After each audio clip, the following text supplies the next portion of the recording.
This college football picks week 9 edition of the Sports Gambling Podcast is brought to you by Underdog.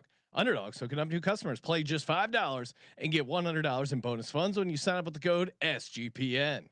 Hey folks, this is Bud Foster. You're listening to SGPN. Let's let it ride. Go Hokies, man.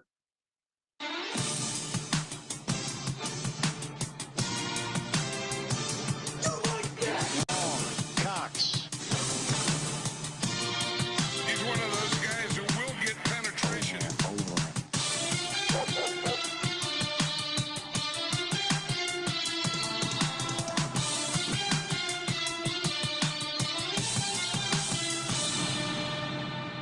Ooh, welcome everyone to the Sports Gambling Podcast. I'm Sean, second the money green with my partner in picks, Ryan, real money Kramer. What's happening, Kramer? Dog. Hello, Sean. What's happening? Just feeling pretty good. A little bit of a college football heater. Oh, okay.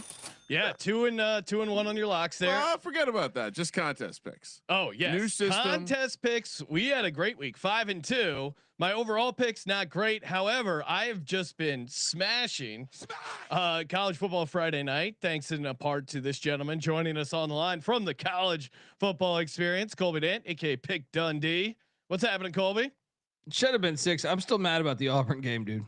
I feel, and the 2 picks I contributed, I think, were Texas Tech and Auburn. Texas Tech was a bad pick, but in all fairness, I didn't think Sam Levitt was going to be playing.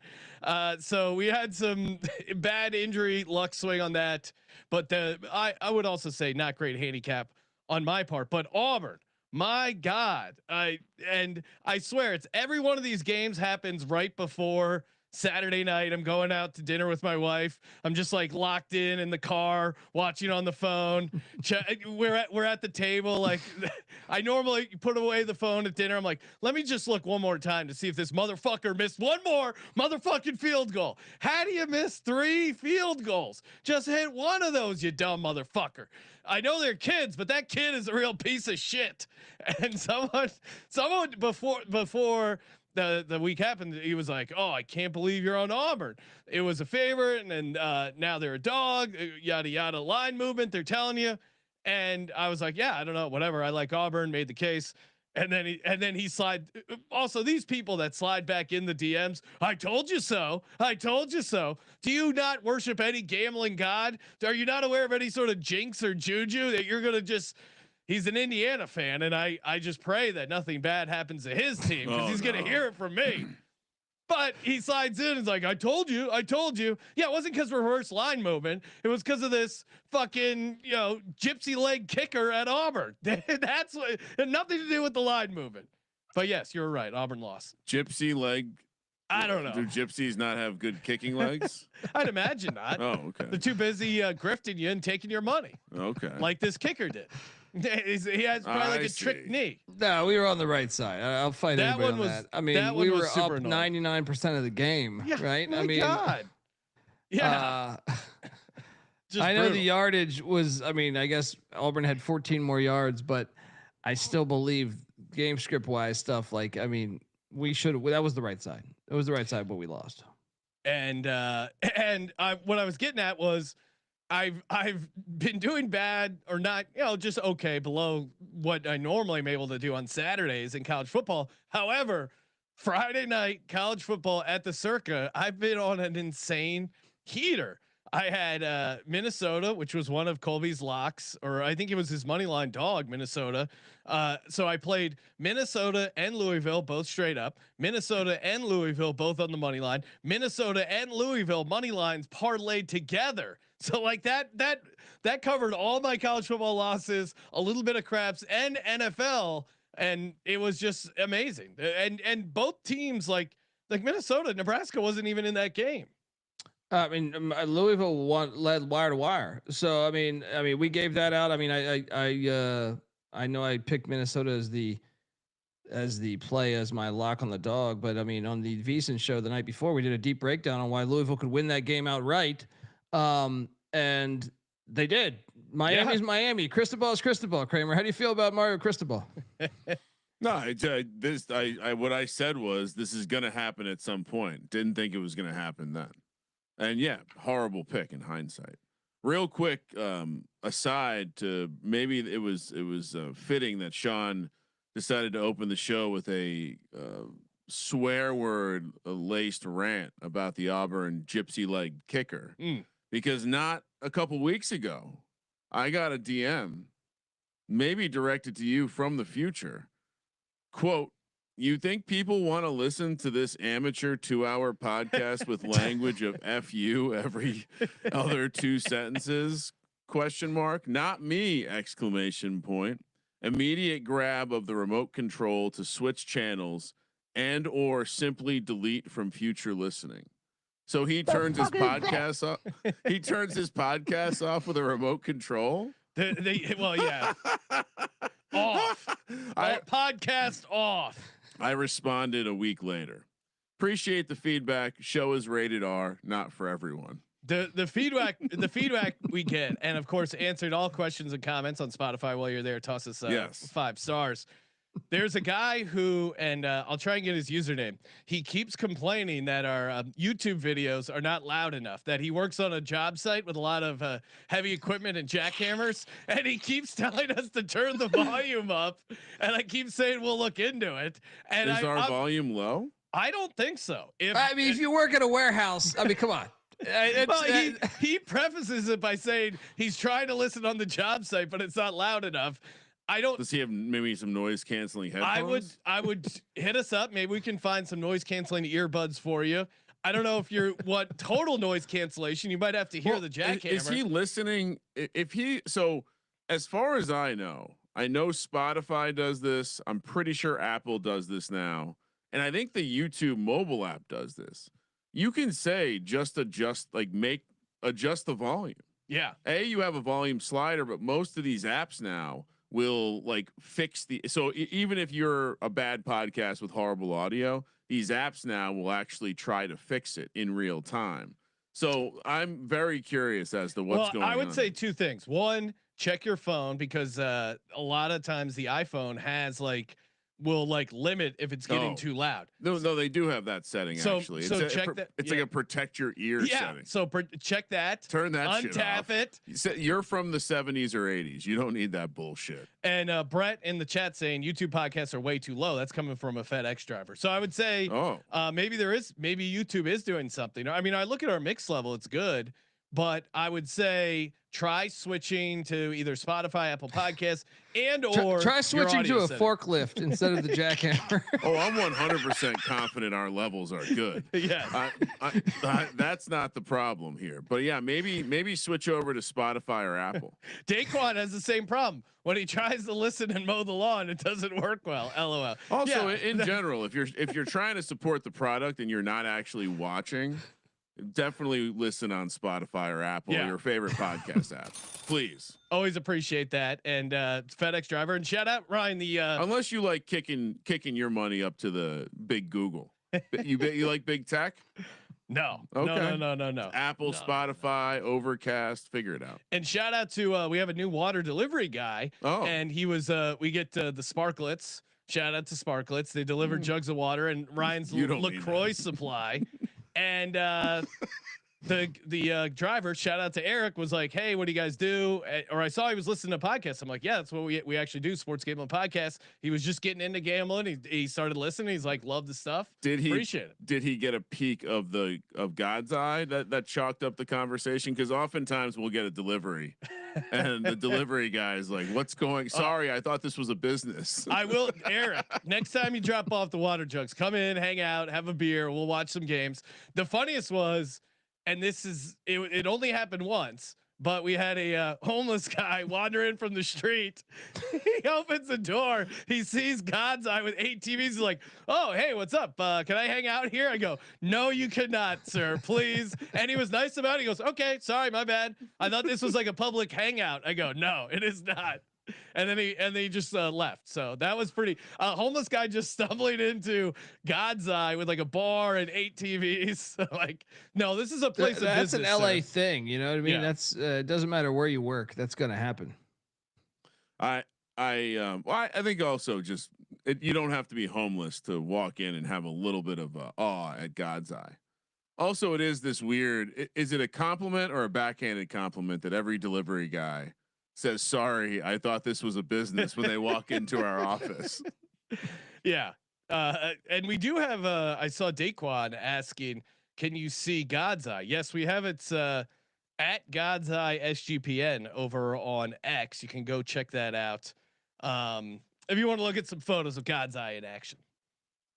Yeah. Also, just imagine 8 TVs on a wall in a configuration you've never seen before.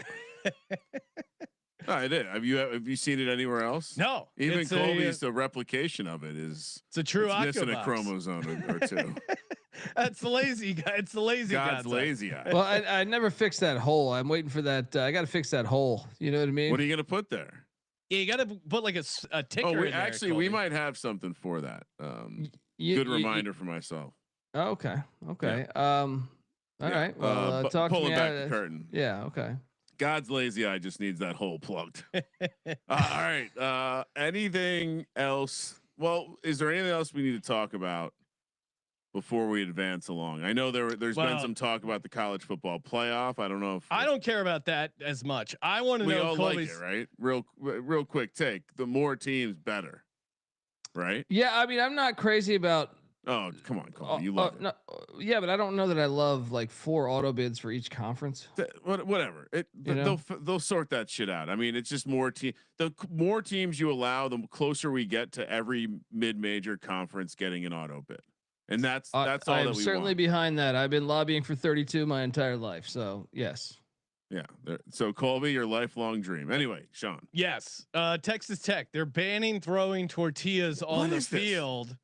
This seems related to their first loss. You lose your first game and you ban tortillas. No, that was at Sun Devils. So what happened? Did you guys catch this story? This is absolute horseshit, by the way. I mean, first you had people, a couple.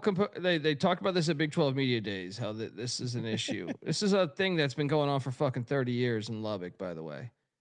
But Kansas. So they threw a bunch of tortillas at Kansas when they were playing 2 weeks ago. One of Kansas's coach went over to Leipold and said they hit me with a Swiss Army knife, right?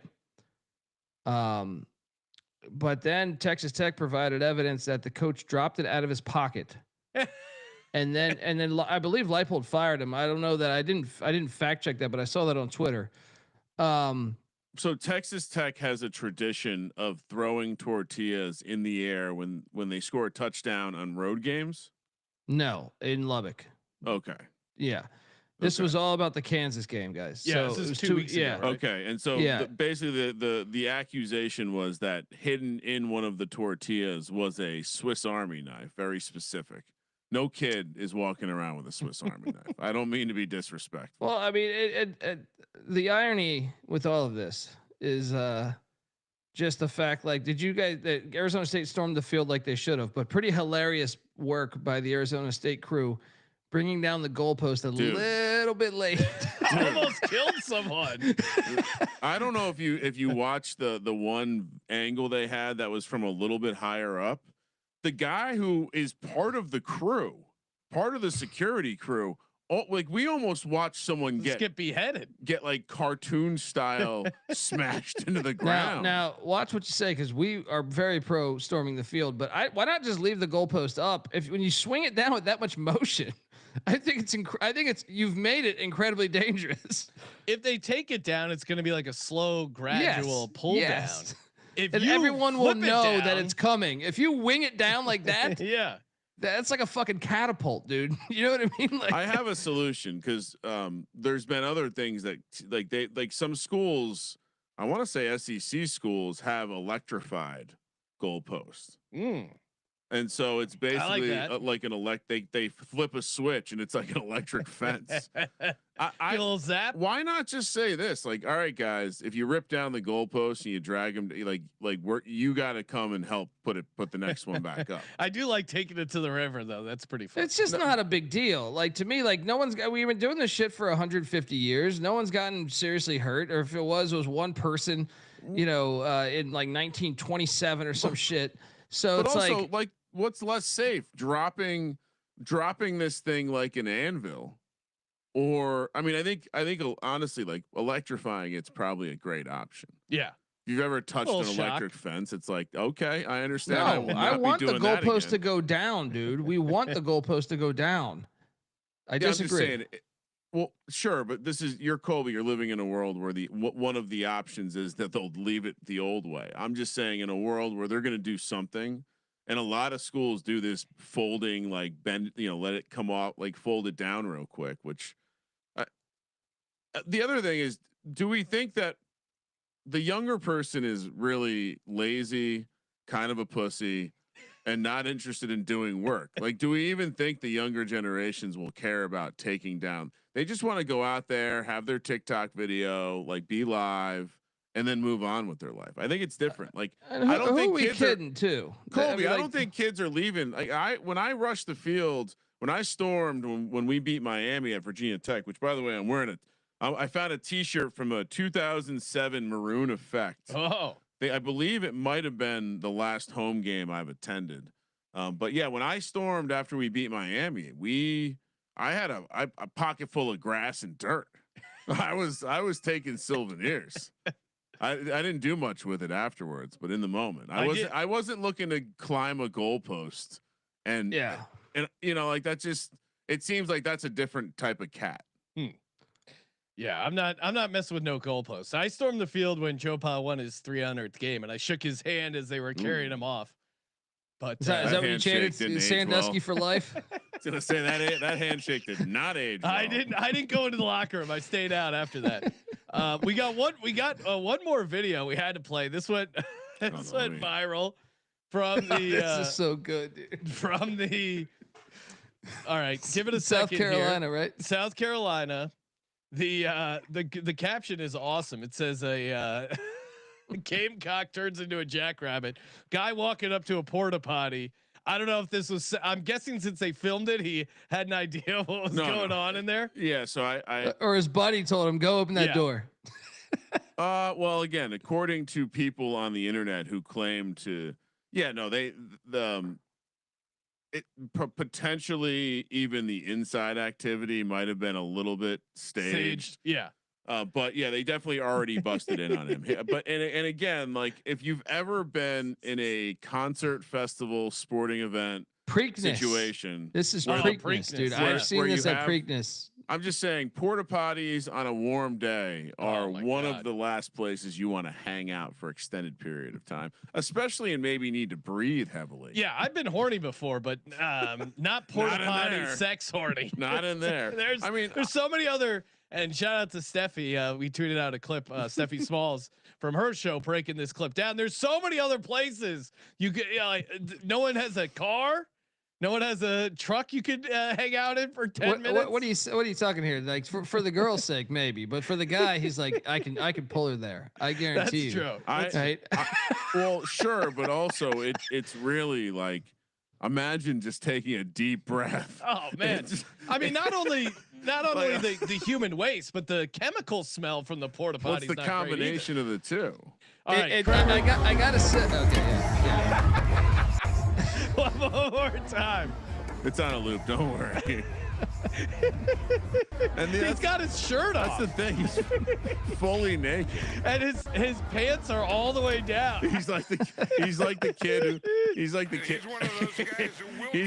who goes to the urinal in elementary school and drops his pants all the way down. I don't quite understand. Again, there's better places, I think. I would assume so. Dude, and then if you're at the girl, Preakness your one face, year. Hold on. Your face is in the toilet. Like, how is she positioned where she's not? Yeah, and we don't see any legs coming up. I don't know what position is this woman in. Is there a woman at all? So I think so. Okay.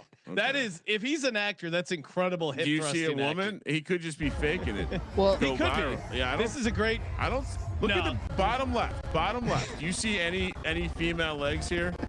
There's nothing down I'm there. telling you, she's up on the. She's up on the seat. I was about to explain. Like at Preakness, I had a buddy. There's a phone too. Watch the phone fall. Oh man. Wild. At Pringles, Anyway. I had a buddy that he stood up on the seat and put his hands on the top of it Oh, as he got fellatio, and that was to me like this one here. nice I think use is of even more fellatio, impressive in a Colby. way. Yeah, we are a classy show here discussing the French term fellatio. All right, we got a bunch of picks to get to before we do. I ate everything. I ate the pussy. I ate the butt. I ate every motherfucker. Shout out to mybookie.ag. Promo code SGPN.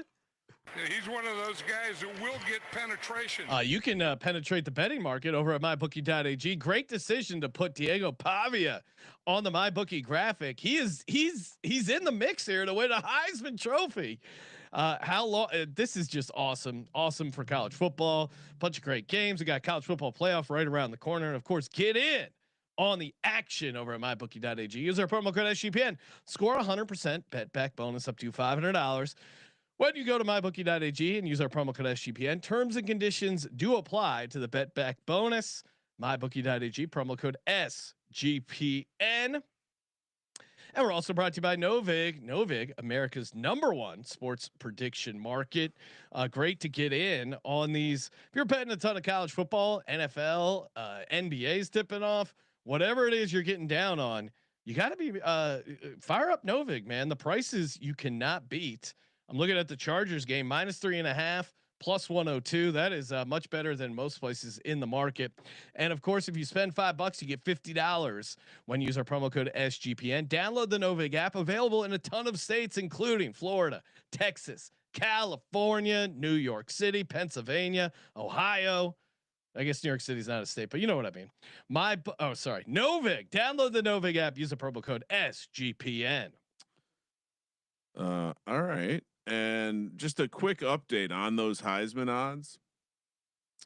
Mendoza is the chalk at 340, Ty Simpson 350, Julian Sayin 4-1, and then Diego Pavia 7-1.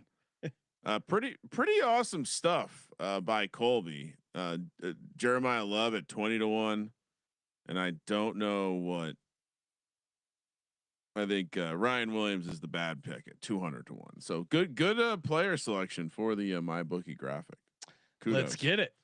All right, let's head into the anything else you want to get off your chest, Colby, before we. No, Diego Pavia is the fucking man. I'm glad the world's finding out about him. You know, I feel like we were very sharp to that one. We were early Pavia adopters, thanks to Colby. And I did get another DM. Colby, confirm that there are college basketball experience episodes happening. Previews have started. There's a shit ton of them out, and right. there's a bunch of conference previews. Yeah, and the season. What we got to do a show, guys, because November 3rd the season starts, and it starts pretty fire out in Vegas there. Yeah, season tips off. Of course, NBA. Check out the NBA Gambling Podcast. Just tipped off today, but of course, the college basketball experience wherever you get your podcasts. Yes. A little trying to give Colby some time to plug the product, you know. Let me plug the product. First up, Colby getting right to it. Understands how much Sean likes his Friday night. Oh yeah, football out at the Circa. We got a 4:30 kick here on the West Coast for a classic ACC matchup between the Cal Golden Bears and my Virginia Tech Hokies. The job, we should probably spend a minute here to talk about the job search, but the Virginia Tech laying 4.5, night game at Lane Stadium, -190 on the money line. Cal +160, 50.5 is the total. Have you, Colby, are you keeping up with the to-dos of Virginia Tech and their coaching search / tribunal of people helping to find the next coach?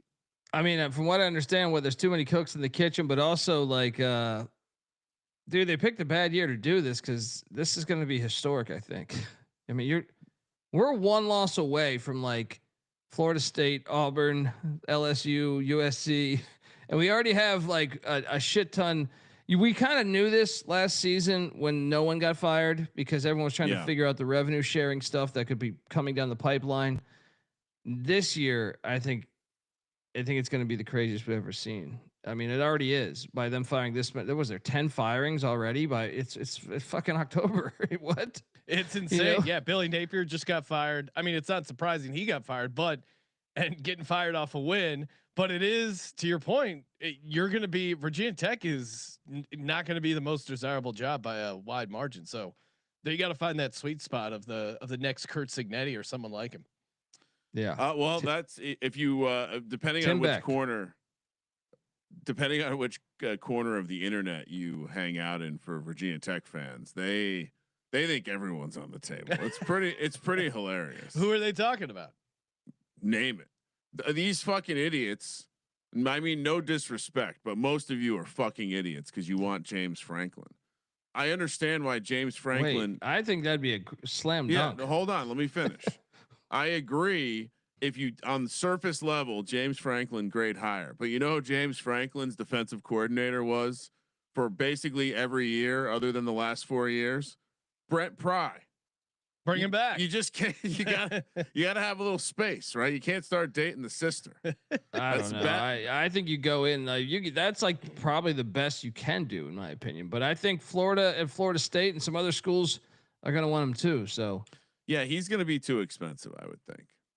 Yeah, I don't know. I don't really have an opinion on it, but I did. If the draw Tim Beck is who they should hire. Tim Beck. It sounds like he's the OC of Vanderbilt. Yeah, no, I mean, obviously fun what they're doing over there. It sounds like basically Bruce Arians is a prickly bitch. That's what it seems like. Bud Foster, Eddie Royal, and a bunch of the other folks seem to be pretty aligned. Which the fact that Bruce Arians and Bud Foster are both involved in the coaching search is pretty hilarious. They still haven't fired the AD too. Real mess. So to Colby's point, they could fuck this up. Anyway, Friday night, you generally like the dog, Sean. Yeah. Colby, explain to Sean why he shouldn't take the dog here. Because Vegas is telling you. I mean, look at this. Cal's 5-2. Cal's at towards the top of the ACC. Like they're alive to make the ACC championship, right? They've already and I mean they beat Minnesota, who we just loaded up on. Minnesota's 5-2. And Cal's decent. Why are they a 4.5 point dog? Because first off, how do you even get to Blacksburg from San Francisco?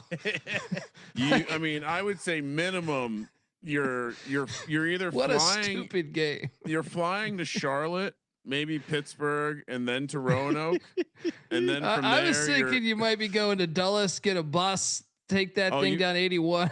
Well, if you're gonna do that, you're almost better just flying into Charlotte.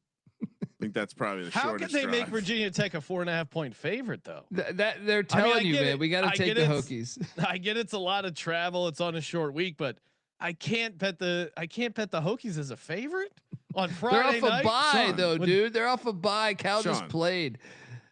Sean, it's system. It's a system play. You got what the system is. Play the dogs on Friday night. No, the system is you fade teams when they're going across the country, one way or the other. I don't know. Colby, you're really you're laying 4.5. Remember when I am like this is a terrible game. This is a terrible spot. There's no easy way to get to Blacksburg. Like this is a ridiculous travel spot. It's on a Friday night. They've never played at Lane. I know the series on the screen says 86. That was a bowl game. All right. They've never played at Lane. So have fun. Have fun. Yeah. Weekday game. For some reason, the fan base seems to still be interested. And I think whatever's going on behind the scenes with the money raise and the coaching search, the alumni seem to be stoked as well. So they lost to Wake Forest at home. Yeah, Wake Forest is 4-2, and they should be 5-1 based off. Lost to ODU at home. Well, that was with the old coach. That was with Pride. Yeah. That was with Pride. Sure, but that's still the same players. but college is Montgomery's a better head coach. When college is different. These coaches get fired. They've actually lost the team. They don't actually have leverage over these players. And so the players can actually revolt. And I think generally that's like, the dead coach bounce is real in college. I think it's becoming less real in the NFL. Well, yeah, I mean, and also like Philip Montgomery is really a better head coach. I mean, this is a guy that took Tulsa to the AAC championship. Brent Pry has never coached anything. So like this is a major upgrade in head coach to me. So one All of right, the I'll take Virginia Tech and it's because of our boy Destro in the chat highlighting the real reason UNC should have won that game at Cal. This is probably the biggest insult to Cal. That fumble was horrible. Yeah, I mean, there was a quote by one of the people who cover the team, who he used something like it was astounding to see the different level of organization the program has had since Coach Pry had left. So maybe he wasn't dotting all the I's and crossing all the T's, and Montgomery. Who, by the way, it's crazy that I can get completely that. changed the schedule in the middle of the season. He's like, we're not doing anything the same. We're changing everything. So lay the points. Yeah. All right, I'll take Virginia Tech. Sean's setting up for one of those where it's a win-win for him. He either gets to win or he gets to I'm right. be a little bitch and blame it on us. Yeah, of course. 7 p.m. You guys bullied me. 7 p.m. on Friday night on the West Coast in beautiful Las Vegas, Sean, where we'll be starting Sports Gambling Podcast live on VSiN. Yeah, this game's in Reno though, to be clear. Yeah, the time is in Vegas. Oh, okay. Yeah. Obviously, it's in Reno. People know where Nevada play. Hosting Boise State. Boise State laying 21.5 here on the road. Minus 2,000 on the money line. Plus 1,000 for the Wolfpack. 50.5 is the total. Boise got home last week for us on the card where Colby and I. How are your shoulders feeling, Colby? Oh, I mean, I got a little Schwarzenegger going on here. Colby, great run with the locks. Colby, we went 5-2 on the contest, and we didn't get a pick wrong. I mean, and I had Arizona State. You guys snuck in Texas Tech. You crumb creeps. No, what do you mean? It's true. Sean, not you guys. Sean. Mike Kramer also liked Texas Tech. Well, it wasn't my pick though. Okay. My picks were better than that. Anyway, what are massive chalk on a Friday night? I'm sure Sean is just licking the lips to figure out how to get the 10-1 on the card. Oh, what do you mean? You just play Nevada on the money line, Reno elevation handicap, 4,500 feet. Now Boise is at 27, but still huge jump up. This to me, all jokes aside, I think this is a massive letdown spot potential for this Boise State team coming off a big home win against UNLV. They have Fresno State at home next week. It's easy to look ahead past this Nevada team. Nevada, this is their Super Bowl, right? I mean, what else are they doing on their schedule that they are going to get up for? This is a Friday night game. Certainly they'll be up for their last game against UNLV, but that's not for 5 weeks. This is Nevada Super Bowl. Let's go. I like Nevada here a lot. 21.5, way too many points. Colby, what are you doing? Yeah, Sean, plus 525 first half money line. First half money line is what we like. To give me the points all day. And look, Boise, Sean, I remember actually back when I lived in Venice with another comedian friend of ours. You came over to our house one time and we were definitely not sober as Nevada upset Boise. Ruined their playoff chances. They've had a hard time in Reno historically. I mean, you look at the history of this rivalry. You go back. Nevada doesn't win much. They've only won twice since 2010. But in Reno, they have done pretty well, with the exception of 2022, which was not this current coach. Every other game has been very close. 31-27, 51-46. 27-21, overtime 34-31, 41-34. So I mean, they've been chippy in Reno, and what I love is Jeff Choate, the head coach of Nevada. He's in year 2. I think he's a decent football coach despite them being 1-6. He was on Chris Peterson's staff at Boise, and he interviewed for the job that they gave Spencer Danielson. And so he did not get the gig. He thought he was going to get the gig. And that's why last year at Boise, as a heavy dog, I locked them up and they only lost by 7 at Boise. I think this is the game he looks forward to. Not only that, I mean, I think it's like a little bit of a real rivalry game, not their main rival, but like their secondary rival. But also, I think this is one that he really does have a chip on his shoulder at saying I got to prove to my worth against Boise. And Boise's coming off the UNLV game. Great spot. I mean, UNLV was undefeated in conference, undefeated in general. So I'm taking Nevada in the points all day here. And let me help Colby not embarrass himself as he hangs out in Vegas for media days. Nevada, Colby, you add it up. The pronunciation of Nevada. Yeah, you got to get Nevada. The ad in there. Oh no, I disagree. Okay. Also, I'm just trying to help you. I like Colby's strategy of first half money line as well on Nevada. I'm going to be playing the full game money line and maybe even a little Jerry in the chat saying he likes the double result of Nevada winning the first half, Boise to win the game at plus 850. So a little protection. I don't know. I'm either way. I'm going to have some at least first half full game. If play Nevada, and Nevada, Boise State. I priced it. Well, no. I mean, I honestly priced that out compared to just playing the money line. Yeah. Because the Nevada is going to be juicy as hell. Yeah. The game script and if your floor is 8-1 with the Boise protection, might actually be worth. Well, and also too, like if they don't win the first half, I don't know if they can win the game. So why this number? I would say that much like what you said about Virginia Tech, though, Colby, this number feels a little fishy. I've just poking around at a couple of the analytics sites I use that like they have this score projection in like 2 touchdown range, not 3 touchdown. Yeah. I mean, look, okay. Look, bad number. They don't watch the games. I almost gave you the in my opinion, the best game on Friday is the Montana at Sac State game. You guys are gonna be out in Vegas. Yes. Well, the line's not out besides just our guy. So I didn't want to throw it up on the card, but Sean, fun matchup there that you can get in on ESPN2. Major Who's home? It's at Sac State. Montana's at Sac State. So and they've been talking shit. A lot of shit talk back and forth between the president of Sacramento State shitting on the FCS and shitting on people in Montana. Oh, and then Montana's head coach calling him a bozo. Oh, he's like, he's just a fucking bozo. Like, so Montana's the play. I'm on Montana. I think I think it's gonna be 4.5. But remember, these FCS lines jump. This will be quite the conversation with Jeff Benson, director of the sportsbook at Circa. Can you put the World Series off? We'd like some Montana Sac State on a couple of the screens. You think Montana will be laying 4.5? Yes, they're 7-0. Sac State is 4-3, but Sac State spends a shit ton on that roster, man. They have a bunch of former FBS guys.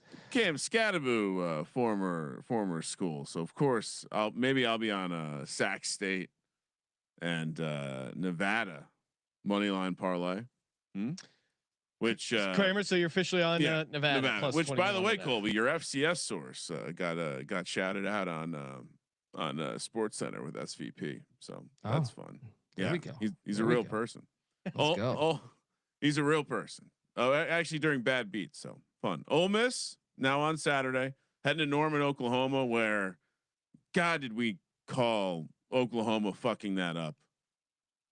I don't know. I feel like a couple things happened this past weekend. Very annoyed that the Texas Tech situation happened like it did, and Oklahoma and Ole Miss both kicking the nuts. 9 a.m. here. I didn't hit on the fact that you're complaining about tortillas hitting you when you're in a uniform where you're playing football where you hit each other, and it's a fucking tortilla. Come on. We can't take. It's like raindrops. There's like, what are we doing the softest thing you're gonna get hit with all day. Well, this is the same university that wasn't happy with Coach Leach's treatment of a player, showing him who's. Well, listen. What do you think? I mean, he fucked up. He had to go in the shed. What's the big deal?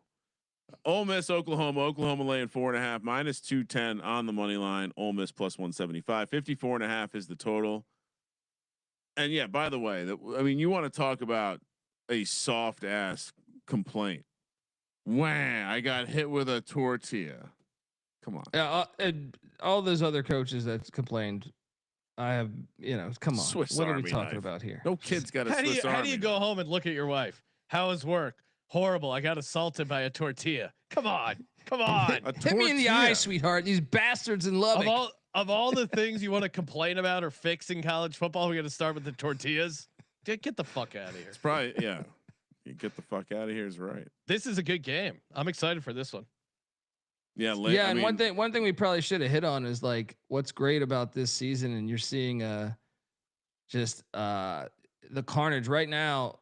It feels like I think nobody has a clear cut idea of like the best team in the nation. I mean, I think some think Ohio State or something, but they haven't really played a lot of great competition.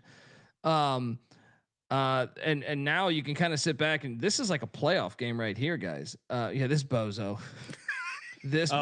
Kramer decided to put up the tweet from Todd Furman. College football parity is great until we get USF versus Georgia Tech in the first round, and nobody watches. Tell me I'm wrong and tell me I'm an elitist, but the ratings won't lie. Who cares? I don't. What is he arguing for here? People watch it because it's a college football playoff game and because they're going to be gambling on it. Sure, if bigger teams or bigger programs might generate a little bit more interest, but it's interesting. It's going to be interesting because it's a playoff game. Also, it's interesting to see new teams. It's interesting to see that Georgia Tech and South Florida both legitimately have a chance if they're in the playoff at winning the national championship. You're letting them decide on the field. It's incredibly interesting. And look at Indiana, teams like that who they got worked in the playoff, but then they come back next year. They add on to it. This is insane. This is a fun matchup. Yeah, I mean, this guy sucks. I mean, look, most of me, first off, I never trust anyone named Todd to be cool. And this is he retired his gambling podcast. He had a gambling podcast, got tired of talking about gambling, retired his gambling podcast, and you're taking his opinion on college football. He got ratioed pretty hard, and it's hilarious because the screenshot that Ryan took, one of the replies is Connor Stallions. I can't see what he's saying, but and yeah, I mean Navy's going to be in there. It's just awesome. What's interesting about the take is, certainly you have national brands, but if you use college basketball as an example, there's also a very awesome opportunity for the television networks to sell the story of whether it's Cinderella or just introducing people to a program they might not know, a coach that they love that kind of content. And so I think Todd Furman is just projecting. I mean, again, if you haven't, if you don't know the history, he stopped doing his podcast because it was too much work. I don't know his history. If you want a hilarious podcast, download their last episode where they're like justifying why they're retiring their podcast. And as someone who knows sports gambling podcast ad sales, like everything they're saying is just wildly all over the place. They said the Walking Bets lady, oh my God, Taylor Mathis, that she submarined the sports gambling advertising market, which is an insane take. I almost want to have him on and be like, God, what the fuck are you talking about? If you don't want to do the podcast, don't do the podcast. But your rationale was just insane. It's a lot of the media though, dude. I feel like a good chunk of the media is just these nerds. I don't know this guy's background, but I didn't know who he was before he made this tweet. But Colby, make a really hot take tweet like this so we can go viral. We're loading up. Actually, I have one for it's later on. It's where College Game Day should be. I know you're trying to fix the kickoff. Those have not gone viral yet. But 877 kickoffs in the NFL. 877 and just one goddamn touchdown. And this is what you guys are saying. This is football. This is the dynamic my ass. And your landing zone. Your goddamn landing zone, please, right? That sounds like some shit on Roger Goodell's vagina. Wow. Oklahoma laying 4.5 at home. I don't think Goodell has a vagina. That's very disrespectful. Yeah, you can't go after the king. Yeah. I like Oklahoma a lot here. I think a little bit of a tough loss there for Ole Miss, back-to-back road spot. You got the young quarterback now on the road. I mean, they some of it obviously is Sellers, but Oklahoma's defense, as someone who was on South Carolina, the defense traveled. The defense gave Sellers fits. I know Ole Miss, their offense is super dynamic, great, like Dan Marino's wife there, but I like this Oklahoma defense at home, and maybe it's one more week for Mateer to get his hand right there. Dan Marino and his really dynamic wife. The only time Oklahoma let up more than 17 points was against Texas, and it wasn't because the Texas offense looked so good. It's because they gave them 3 interceptions. So I think they play a cleaner game here at home, and I think Boomer Sooner rolls. Colby, what are you doing here? Yeah, like I mean, Oklahoma at home is normally really good. You know, Ole Miss is like this is a bad second end of a back-to-back, in my opinion. Yeah. Like you get the big game against Georgia where you know Lane and Kirby were on the same staff with Saban. I think he kind of knows what they got him a year ago, so I think that's kind of like he knows the chess match, went up against each other in practice forever. And now on the second end of the back-to-back away, you got to go to Norman. I'm on Oklahoma lay it here. I think they're going to really shut down this offense.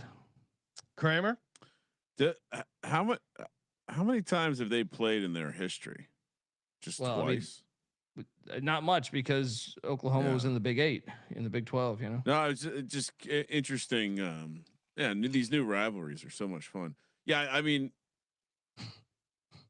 Oklahoma. How can you like something that's got 1 touchdown out of 877 tries? I'm sorry, I made the mistake of how can you like that? Putting a how the fuck that can says, you like that? I like this year's kickoff rule.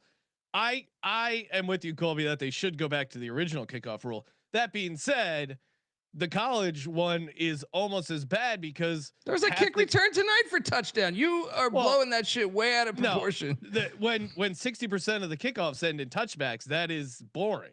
That's unwatchable, dude.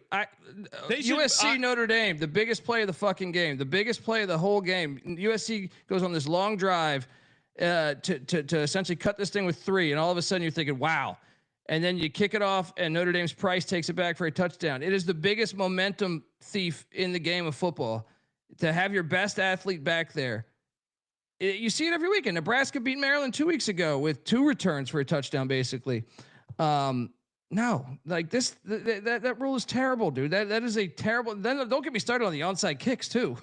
Like the onside kick shit is even worse. I agree. Colby doesn't hear. I'm agreeing with you. They should go back to the old kickoff rule, but college football needs to change their rule as well because touchbacks are not interesting and or exciting. You're still getting a lot of kick returns for touchdowns that happen every Saturday. Well, a lot of it is because you have 100 games. You're gonna have some kickoff returns. And I agree, it's a higher percentage, but still, there's so many touchbacks. Sorry, I zoned out for a second. Has he not seen the NFL kickoff this year? It's awesome. It's dynamic. I love that landing zone. Someone said in the chat, landing zone, good name for a strip club. Kramer, what are you doing here? Ole Miss or Oklahoma? I mean, I think the part of that two elements of the 2 bits of data that I looked at for all these teams today. One, this was like Colby said, this is a dreadful spot. Not to mention playing against Georgia. I feel like if we tracked it this year, Georgia does wear on you a bit, but yeah, the back-to-back spot, but also Sean, this is a game where when you look at the betting splits, big time sirens going off. Oh, really? Big time public dog. 75% of the tickets are on Ole Miss, but 65% of the handles on Oklahoma. Easy play. Lay the points with Oklahoma. We're all agreeing so far, which is maybe good. Colby's been hot, so maybe that's the strategy. Copy Colby. Enjoy Ole Miss Discord. Sad Lane Kiffin game loading. Kansas State heading to Lawrence, Kansas to take on Kansas. Another 9 a.m. kick here. Kansas laying 2.5 minus 145 on the money line. Kansas State plus 125. 56.5 is the total. So is the commitment now to fading Kansas the rest of the season due to their Tortilla gate involvement? Well, I think they fired the assistant coach, but can we just talk about the dumbass football coach? No kid at a college football game is going to have a Swiss Army knife. Yeah, I assume there's probably security. I don't know. At an Army game, I could see that shit happening. A Swiss Army knife? Yeah, I mean North Dakota, South Dakota, those kids got Swiss Army knives. But your Maybe average you got a pocket knife, not a Swiss Army knife. No, there's some hillbilly types, and if you're looking at like the FCS, if you go to the Brawl of the Wild, there's some Swiss Army knives in that. I'm just saying that hillbillies There's a don't box do cutter in your Swiss Army shoelace. knives. Yeah. Exactly. No, they got like a pocket knife with duct tape wrapped around it and like 4 toothpicks. I come on, a Swiss Army knife, that you're horrible evidence. Anyway, Kansas State, Kansas. Colby, tell us why this is an exciting rivalry that's been played for a long time. Well, I mean, it hasn't been that exciting lately if you're a Kansas fan because you've lost 17 straight, I think it is. Oh, imagine that. But Leipold's been knocking on that door, man. They lost last season, they lost 29-27. The game before that with Leipold, it was 31-27. So year 1, they lost by 20 under Leipold. Year 2 was 4. Year 3 was 2. This is it. All right. This is a Huey Lewis special right here. Go in on these Kansas Jayhawks. They get it done. K-State, I don't like them in close games. I think Avery Johnson's criminally overrated. Kansas, there's blood in the water. They've been knocking on the Jalen Daniels last season. He's been in college for fucking 20 years. This is the one. This is the one. They get Diego done. Let's go. He's got to get Diego Pavia's lawyer so he can. Yeah. He's gonna want it at least once in this decade. He's got to pay off that Heisman ticket that we keep getting on Jalen Daniels. This is we're done. And another one where they're favored. They lost 17 straight and they're favored. Yeah, I'm with you, Colby. Give me Kansas here.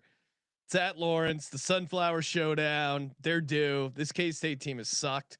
And I'm with you. Avery Johnson on the road, I always want to look to avoid. So, yeah, give me Kansas. Look at Colby putting sponsors on the slides. I didn't realize he showed. Oh, yeah. I didn't realize he used corporate Colby show. working some side deals here. What is that? What does it say there? I can't even. I can't read it. It's too small. It's like probably some like rest stop on the highway. I'm also on Kansas. Shout out to CJ Sullivan, Bottom Line Bonds. I would like more kickoff talk. Is there a Twitter account? You are in luck. You are in luck. What he's alluding to is the fact that what is the handle? All of a sudden, I saw a Twitter account. It was like return the kickoff SGPN, and I'm like, what the fuck is this? What's this account? And then I realized Colby had converted one of these other Colby projects, the USFL gambling podcast or something, into restore the kickoff. Yes. Get on over there. What's the handle, Colby? The handle. Hold on, I got to pull this up. I think. I want to put it on the screen and give you credit. I know, but hold on. You're amazing. You're amazing. At SGPN kick return. Take it to the house, motherfuckers. Give it a follow.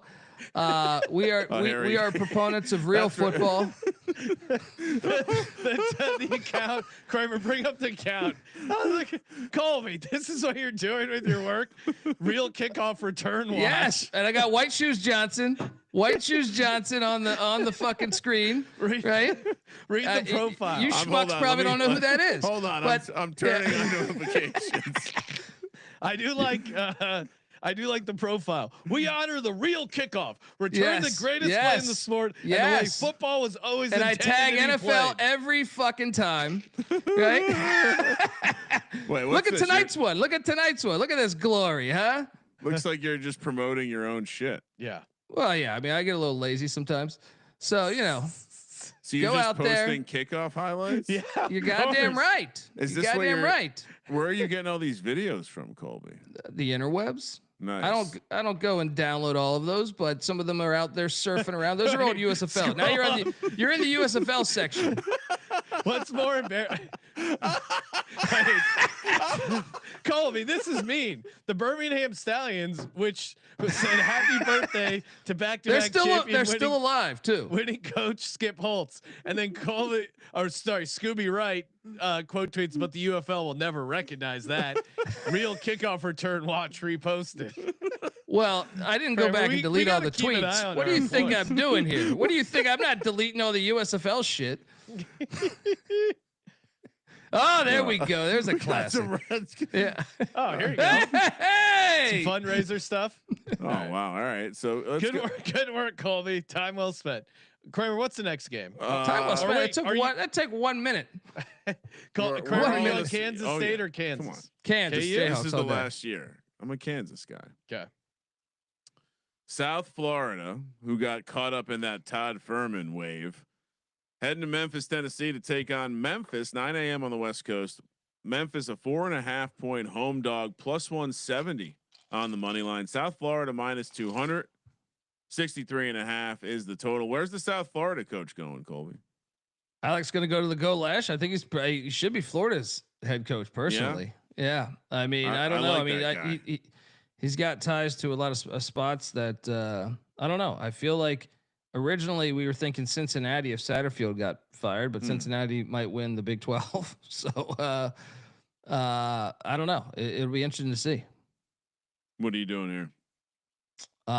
I will take South Florida because right now Memphis's quarterback Brendan Lewis, who's on the Pavia plan 7 years, he's questionable and he got knocked out of the game prior. So I need to know that he's playing if there's any chance of a live dog. So give me South Florida until otherwise. Yeah, I'm with you. I love South Florida. I'm kicking myself for not taking them against North Texas. And that one just got a little cute. Like they were whatever it was, the ranked team versus the home dog, whatever formula that people get you scared about. But man, Byron Brown is a dog, and you want to go back to Todd Furman's shitty ass tweet. I think the national stage or the national audience would enjoy watching a guy like Byron Brown play and fall. You know, hey, this dude's super exciting. He's super fun to watch. Yeah, it's the same treatment that the basketball player from that school who's probably played some games. Folks that watch the sport know who it is, but you get that spotlight treatment. Yeah.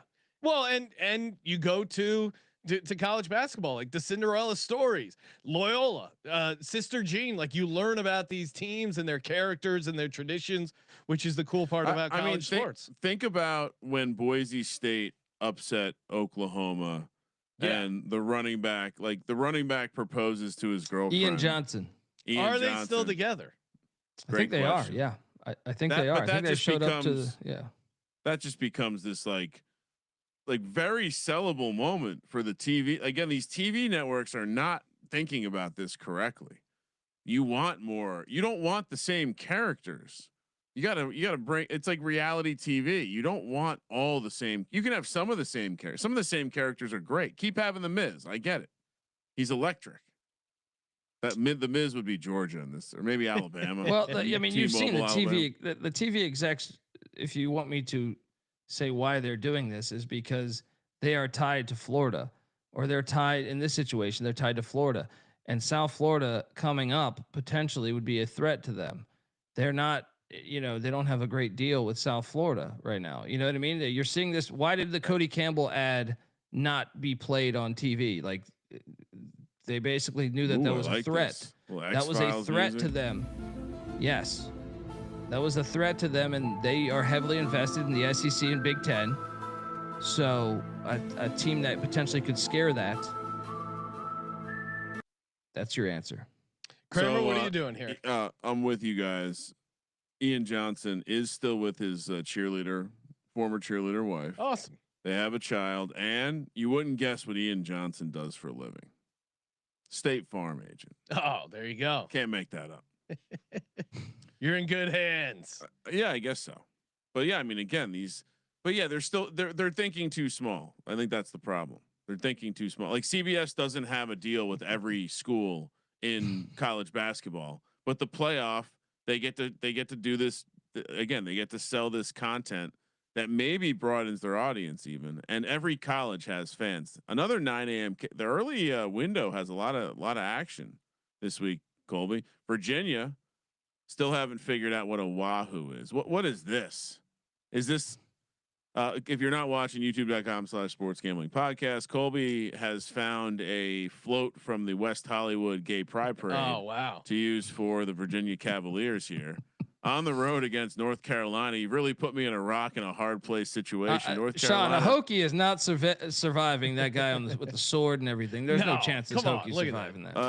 A Hokie we're eating a warbird for dinner. A Hokie, next to this Wahoo Cavalier. A Hokie is a mythical warbird that would absolutely fuck up this thing. I mean, we all know that dinosaurs were just warbirds. The Hokie was a dinosaur. Connect the dots.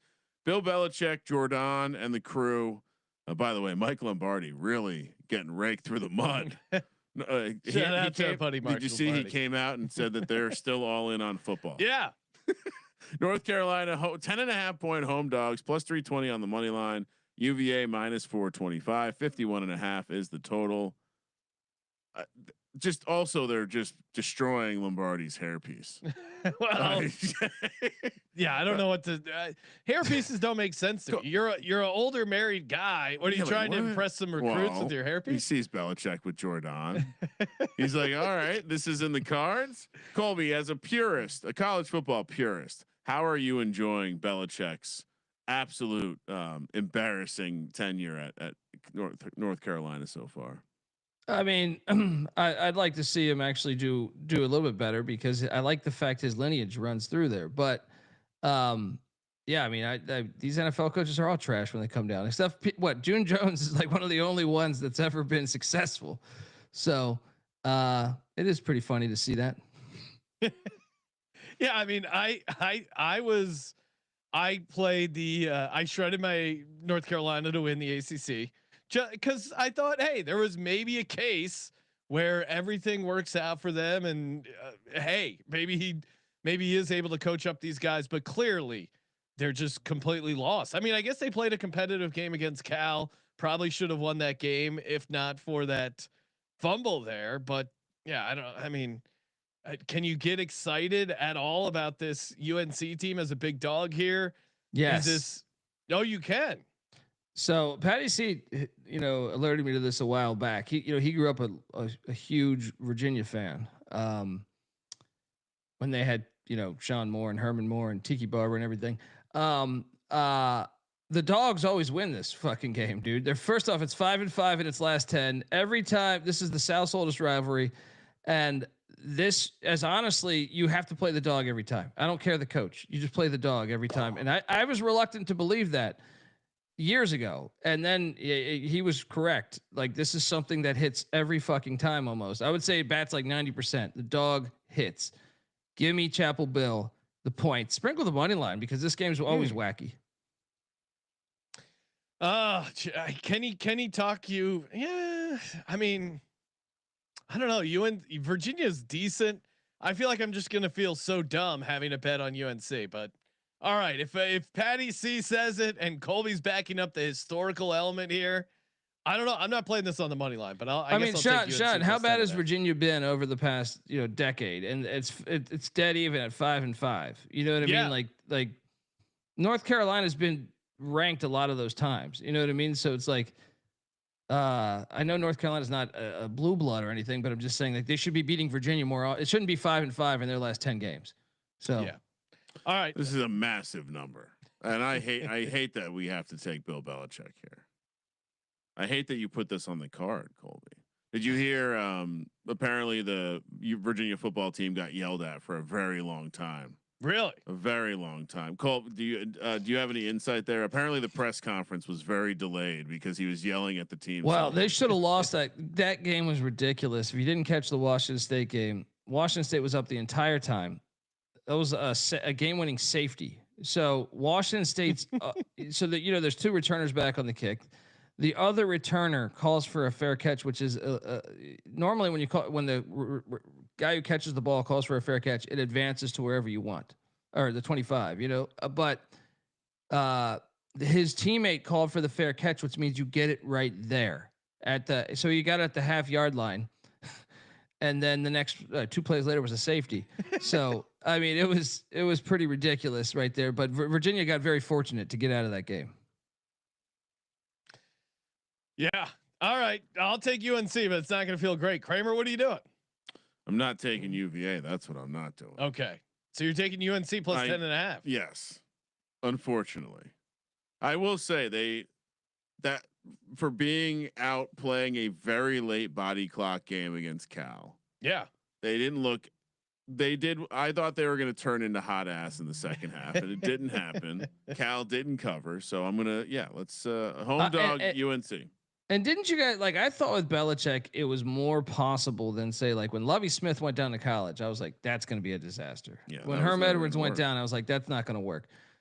With Chapel Bill, I thought, man, his son's coached college football, his dad coached college football. Like I felt like there was a better infrastructure for this to work. So that's why I still am optimistic that this could work.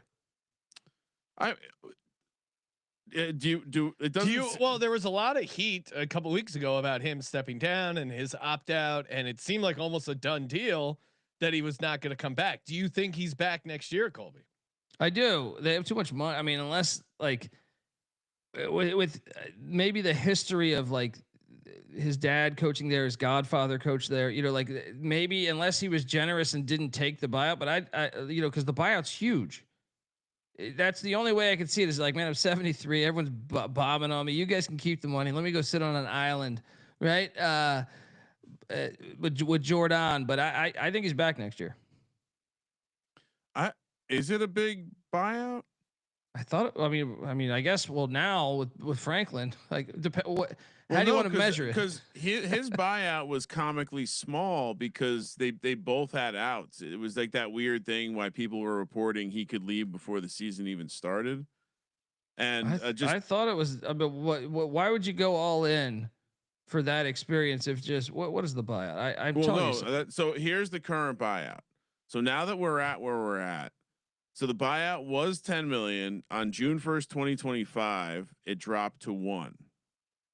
Once the season started, if he gets fired without cause, his contract is fully guaranteed, or 2 years is fully guaranteed. So it's $20 million. It looks like is what, which is exactly what you get to pay your players. So I mean, you basically would be. Yeah, I don't think they're gonna blow it up. Yeah.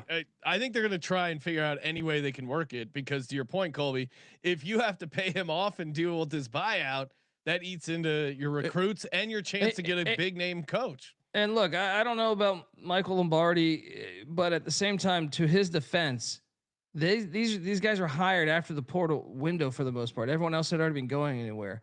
So they got the second portal window, but your talent level was not the same as the first one. The first one, you get a way better option of talent. So I think he deserves more than a year. When you're overhauling a roster like that, you're getting slim pickings, I think you deserve more than a year. Yeah, I mean, I definitely agree. So, all right, here's how it worked: a 5-year deal, but the final, the first 3 are guaranteed. That's where the buyout number comes from. The last 2 are not guaranteed. So it's a very interesting contract in general. I think you've also He'll be 78 for the last. In a weird way, left. though, the only way they can in some way, the only way they can really save face is let him have some time to hopefully be successful. Because if they give up now, it's very much egg on a lot of people's faces. Yeah. But, so everyone on UNC plus 10.5. Unfortunately. But I mean, we can't take this. They got yelled at for so long. 9:45 a.m. on the West. And for whatever reason, I believe the chat was seeing a different slide. No, you know what? I think I hit it. Well, you hit it. So you hit the slide here. No. What I'm telling you is when we were looking at North Carolina, UVA for most of that time, they were seeing this slide. And then I just anyway, Auburn heading to Fayetteville. We're just going to talk about road rash face every week now. Arkansas laying 2.5, especially if he keeps covering for us on the money line. Auburn plus 105, 57.5 is the total. There were plenty of reports that Hugh Strip Club Freeze was not going to be the coach anymore. He for this asked game. for a vote of confidence from the AD. Did I misinterpret that story, Colby? That's a red flag, right? Yeah. No, I mean, this is. I mean, how great is this scumbag game? This is the perfect SEC game. Now I know the history is not there because Arkansas was in the Southwest Conference for so long, but this is perfect. And these games have been fucking insane, by the way. Like over the past decade or two, maybe even 3, these games have been wild. There was obviously, you know, if you didn't know, Bobby Petrino was once Auburn's offensive coordinator and then backstabbed the sitting head coach to try to become the head coach of Auburn. He got fired in doing so. right? Because the head coach found out. He said, "What the fuck's he doing? You're fired, you pile of shit." Right? Then you have Hugh Strip Club Freeze on the other side of things, where he's blamed Houston Nutt, the former Arkansas head coach, for his failures in Mississippi, even though the court documents which came out in court said Houston Nutt's got nothing to do with this shit, based on the text messages and everything. This is just a hilarious game. A couple years ago, it was a wild game where Bo Nix had spiked the ball backwards. The refs missed it. God. Yeah, the refs missed it. That was wild. These games have been insane. So this is probably the game. This might be the game I want to watch most the whole fucking weekend, just because it's so perfect. These programs just don't give a shit, right? Like whatever. They could have OJ Simpson if he could win games. He would have been the fucking head coach.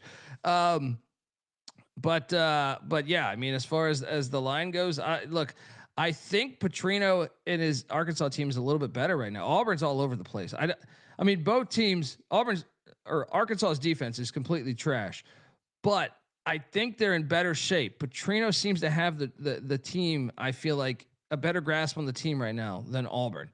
Jackson Arnold's so bad. Now there's a shot that Jackson Arnold doesn't get the start. I know that Strip Club Freeze had alluded to the Ashton Daniels, the Stanford former Stanford quarterback, potentially getting the start. Who knows? Either way, if he couldn't start over Arnold all year, who can't fucking throw the ball, he can't be that good. So I'll take Arkansas at home. I feel like the fans are behind them still too. They want Petrino to win. Yeah. Yeah, and this is just a fate of Auburn, who I made the mistake anytime I back them. They just completely figure out ways to lose.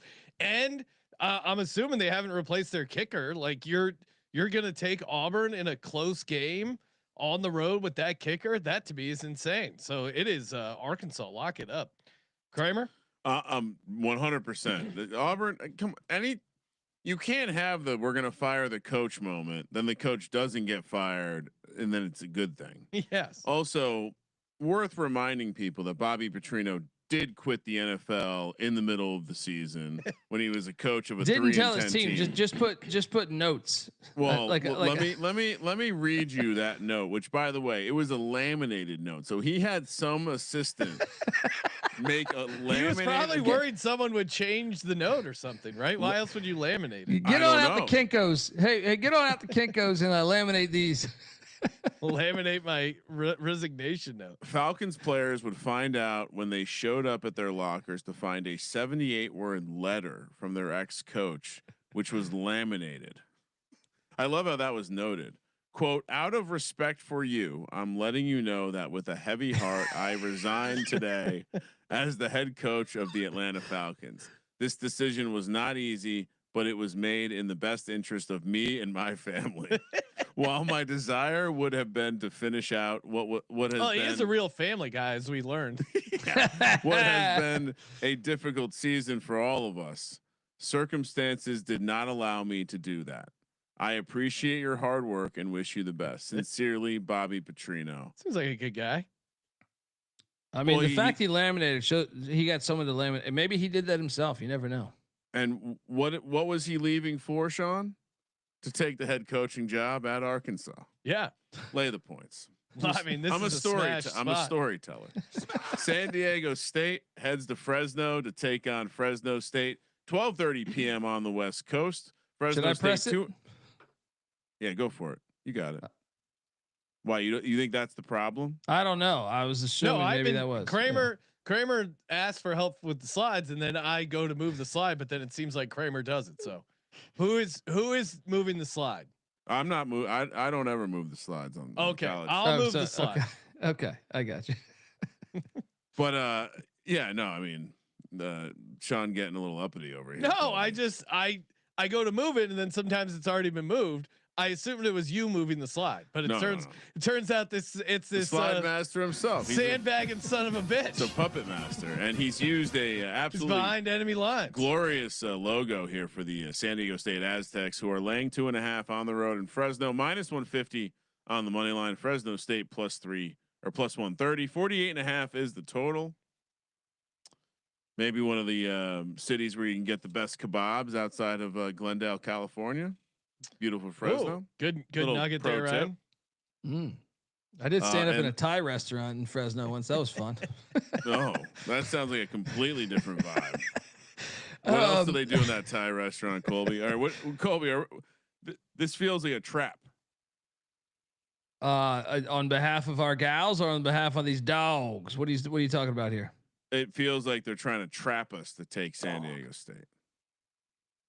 Well, I mean, look, this is a huge game in the Mountain West. The winner will probably have the inside track on potentially playing, Boise State. I'm on San Diego State. I think they're see Matt Ensign Fresno's in year one, and as much as he's done really good, he's overachieved my expectations thus far.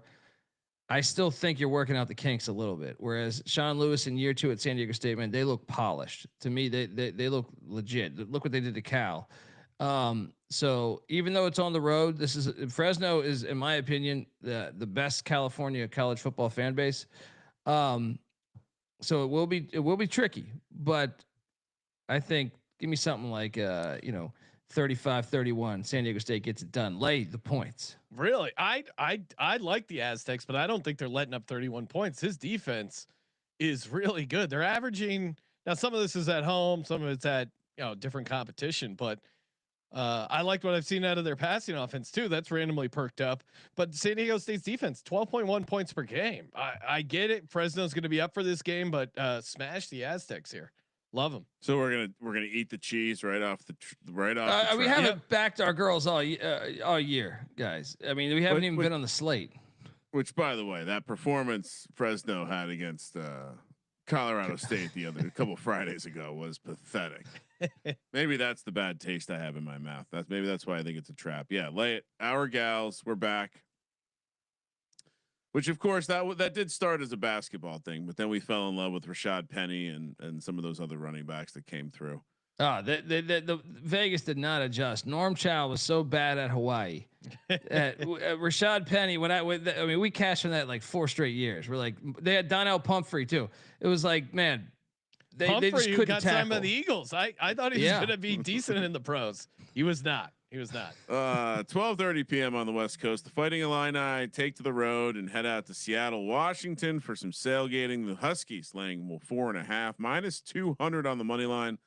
Illinois +165, 54.5 is the total. And we have our first Goatsy logo version. Colby likes bringing them out. Wait, which one? What do you mean, which one? I don't know. I mean, there's more questions than answers there. Are we taking the Pac-12 home advantage here? No, I'm not, because Illinois was on bye. Washington's the team that's actually having to travel here. Give me the Illini and the points. They stay within this number, and Washington's a little bit phony, man. And in fact, the Illini could have got out there a while ago, and I think they did. Really? Yeah, I think they were out on Monday, right? Didn't I see something on Twitter with that? Yeah, I'll take, maybe it was Tuesday. I can't remember, but I like that if they did that. I'll take the points, man. I think they can stay in this game. Yeah. Give me Washington at home, sailgating. Illinois has to travel. I fell for this with Rutgers, not falling for it again. I don't care if they're coming off their bye. These kids, come on, they're kids. They can't handle the travel. That sad ass dog you got up here for Washington. They're gonna cover and get the win. Lay the 4.5 with Washington. Kramer, what are you doing? They did get out there already, so what I thought it was on Tuesday. What I saw on Twitter, right? They said something, right? Yeah, they're got there. Okay, I'm intrigued. Colby has my attention because I'm a big Bielema guy. Give me Illinois. Joe Judge coaching tree. I mean, look at all the good, all the good that Joe Judge did to get Jackson Dart ready for the NFL. Forever in debt. Missouri. Oh no, we should mention. Go back. Jed Fish is rumored. He's a Florida grad, and he got his start at coaching at Florida, and allegedly the story is that he put a note on Spurrier's car for like an entire year until Spurrier actually hired him as a GA. Right? Florida's opened up. A lot of people are saying Jed Fish to Florida. Another reason why you might not want to take these dogs. You think he's already looking to move on? No, he's looking to beat Illinois. You're not moving on if you're not beating Illinois at home, laying 4.5. Yeah, this is just a continuation bet for Sean. He already laid it out. Missouri heads to Nashville, Tennessee to take on Vanderbilt, where Vanderbilt laying 2.5 minus 140 on the money line. Missouri plus 120, 52.5 is the total. So they go, what, 7 weeks was it before having a road game, and now they've had 2 in a row. Is it? Yeah, a lot. We got a lock here. We got a contest. Yeah. Right? The piss. It's the the piss same is coming thing for as this last tiger. week. This tiger's It's got a his mouth trap open, line. ready for that piss. Ready for that piss that's gonna hit his mouth. Missouri had no business beating Auburn. Now you go on the road to Pavia. You guys remember last year too? Vanderbilt clearly outplayed Missouri the whole game, right? Was the better team, but Vanderbilt's kicker missed like 3 field goals, including in overtime, to win And the they game. got a revenge handicap. Yeah, You don't. I mean, you don't need to think about this one. There's piss. There's piss flying in the air all over these tigers. And shout out, someone did send me a long piss sound effect, but it's like 2 minutes. So I don't know how. I don't know if I have the gumption to find the best 10 seconds of the piss. But I might do some piss sound research later. I think we just have to commit to playing the whole, like when Vanderbilt, like maybe the playoff, we get to the playoffs. All right, well, you know. When Heisman, maybe we talk about it when Pavia wins the Heisman. We just play out a full 2-minute. Brian, I'm going to send it to you in Slack, and we won't play the entire thing, but just to give people a little sample of where we're at here. You have like an MP3 or something. Yes. Oh, I can upload it. Okay, I'm sending it to you. Put it in the background music section. maybe to play us out at the end of the episode. Kramer, what are you doing? I assume you're. I mean, this is now 2 weeks in a row where it's like, why is the number 2.5? That's the only thing that's scary, I guess, right? And also, back to back away.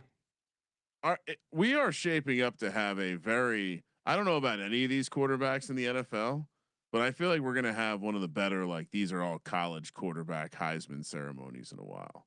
Have you guys heard about Pavia's thing? If he can't play pro football, which I guess. What do you mean if he can't play? Well, the UFL exists, right? Well, the CFL, he would actually be great in CFL. But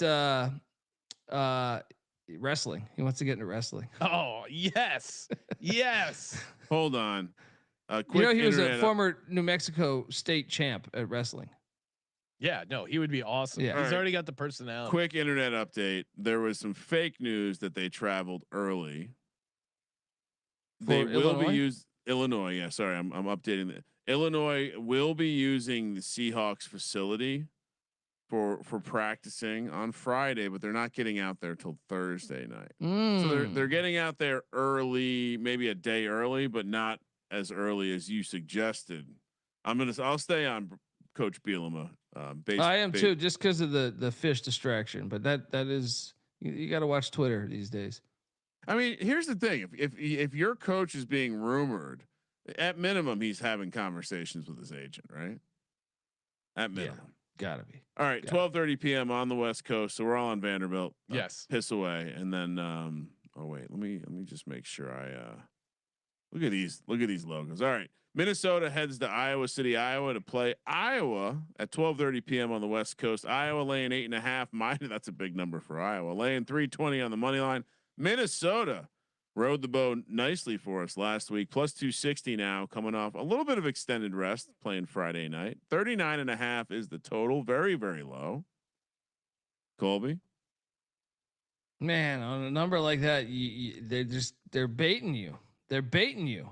So what? Minnesota won the last time they came to Iowa City, and that was their first win since 2014.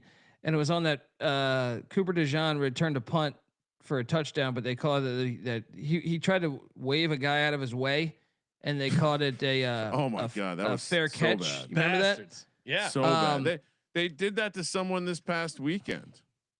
Like called some bullshit fair catch. I forget where it was. I know what you're talking about too. I saw it too. I just don't remember what game was it. Was it the game I was at? Maybe might have been the game I was at. Either way, this is kind of tricky because anytime you're getting this many points against Iowa, you normally like to take it because they win like 13-10 every time. But last year, Iowa did go into Minneapolis and win 31-14.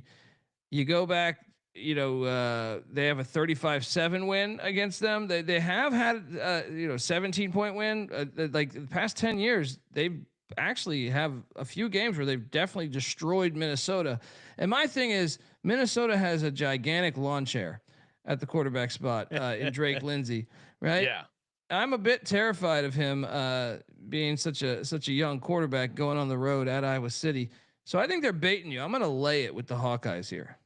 I'm with you, Colby. I think, yeah, I mean, as someone who was on Minnesota, that you're right. He is not very mobile. I think Iowa's defense is going to get to him.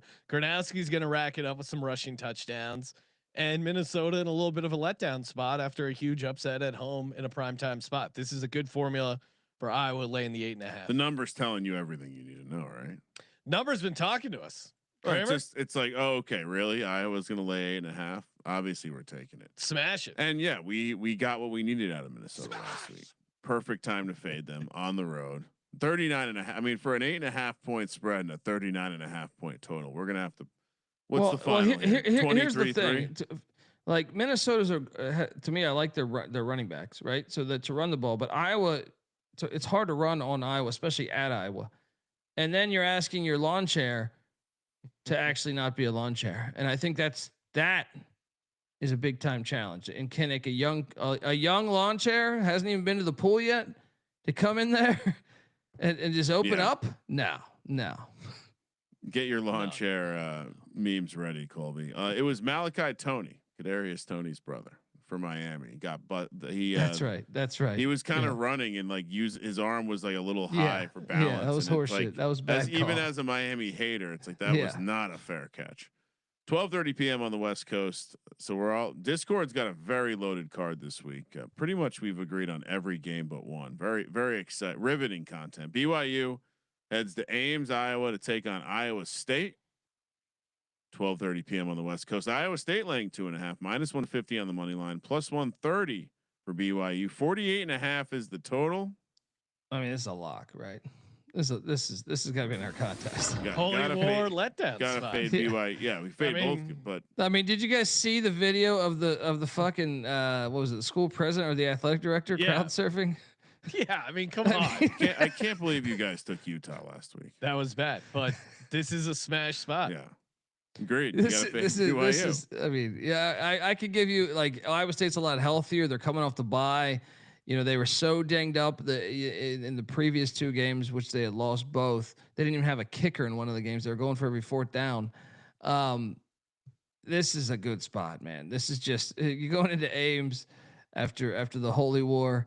You had your whole damn team. I mean, they were laughing at the storming the field. I'll pick up the tab, no problem. Did you see that video? Yeah, it was great.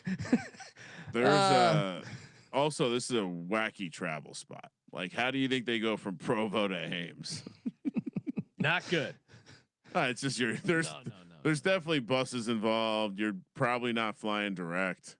Yeah, there's not a direct flight there. All right, Colby, let's talk a little Underdog Fantasy. Of course, head over to Underdog Fantasy. Use the promo code SGPN. Get it set up there. $5 turns you play $5, you get $100 in bonus funds. You can win up to 5,000 extra money. You get real crazy in some of these pick'ems, aka or champions, depending on your state. But Colby, what are we playing in the college football market? Well, we hit on the Friday night, so let's stay on the Friday night factor there. Kyron Drones, these drone strikes. Look, I know Kramer's still got his Heisman tickets. I'm going to take higher than 1.5 passing touchdowns against Cal on Friday night, and I'm going to pair that with their top wideout, a kid out of Knoxville, Aiden Green. This guy, Sean, he's really started to emerge. I feel like almost every game, maybe the Wake game was the one game he didn't really show, but higher than 47.5 receiving yards. I think he gets it done in this game specifically. So we're loading up on two Hokies right there.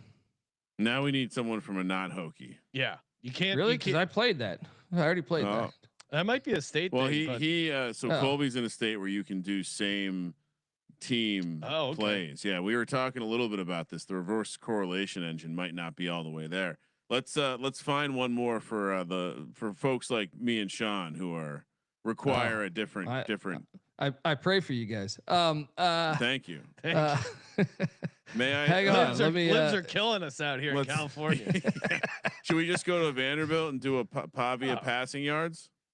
Or just Pavia to get. Well, yeah, they only have. All they passing have yards. is Pavia passing yards. I don't know though. I don't know. He loves running the ball too.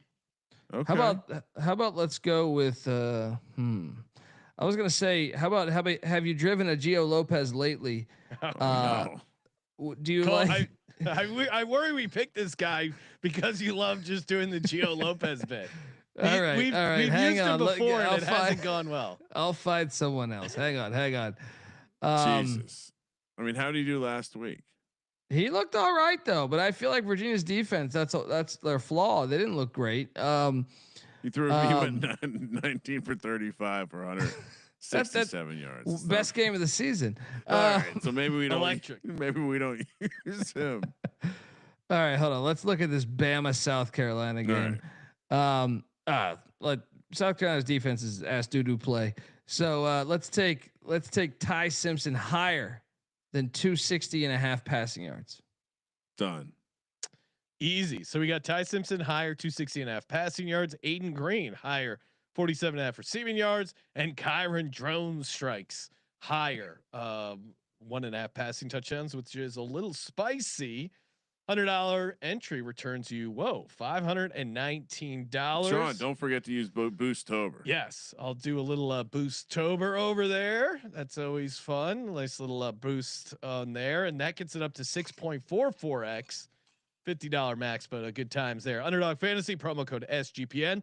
We're also brought to you by Rhythm. The Rhythm is gonna betcha with picks, props, sides, totals. They got it all covered. Use the promo code SGPN25. Get you 25% off your Rhythm subscription. You can even use Rhythm for free, and of course, track your picks and plays. Track up to 5 college football plays in your model, and you could win $1,000. Who doesn't want a little free action there? Here's a play that Rhythm likes, and of course, you can build your own models. They like Arkansas State on the money line against Georgia Southern. That is on my model as well. The Sean SGPN model at -122 on the money line. Arkansas State. Download the Rhythm app today. Use the promo code SGPN25. And we're back talking Texas, heading to Starkville, Mississippi, aka Stark Vegas, to take on Mississippi State. Mississippi State 6.5 point home dogs, +210 on the money line. Texas lane or -250 on the money line. 45.5 is the total. Excellent find with the Texas logo here. Where are you at with Arch Manning? Oh my God, dude! I had Kentucky money line last week. Oh, that was brutal. I mean, that was a bad. Stoops is so dumb. Like just how many tries inside the 2-yard line against the best part of Texas' entire team this year? Like, let's just go toe for toe, same play, right up the middle at the defensive tackles of Texas. Right? They dominated all game. Let's do it again. Should we go bootleg? Should we go outside? No. We're gonna get him here. Go right at him again. Oh, I'm not even kidding. We need to start. Some of these teams need to start hiring red zone offensive coordinators. It's the number one good. There are good offensive coordinators who have no clue how to call a play around the red zone. We see this in the NFL too. I mean, the Monday night game was a great example. The Texans, horrible clock management. They ran like 4 plays on the 1-yard line, didn't get in, still had a chance there in that game. It was wild. Teams not being able to execute the quarterback sneak is insane. Tush push or not aside, it's a basic play you should be able to figure out. Look at Andy Reid. Andy Reid has eaten based on the fact that he's got like 5 plays in his back pocket. Yeah, basically all of, and Tom Brady too. They all. Tom Brady did the quarterback sneak all the time, and he was deadly with it. And the pick play, like they were very effective around the red zone.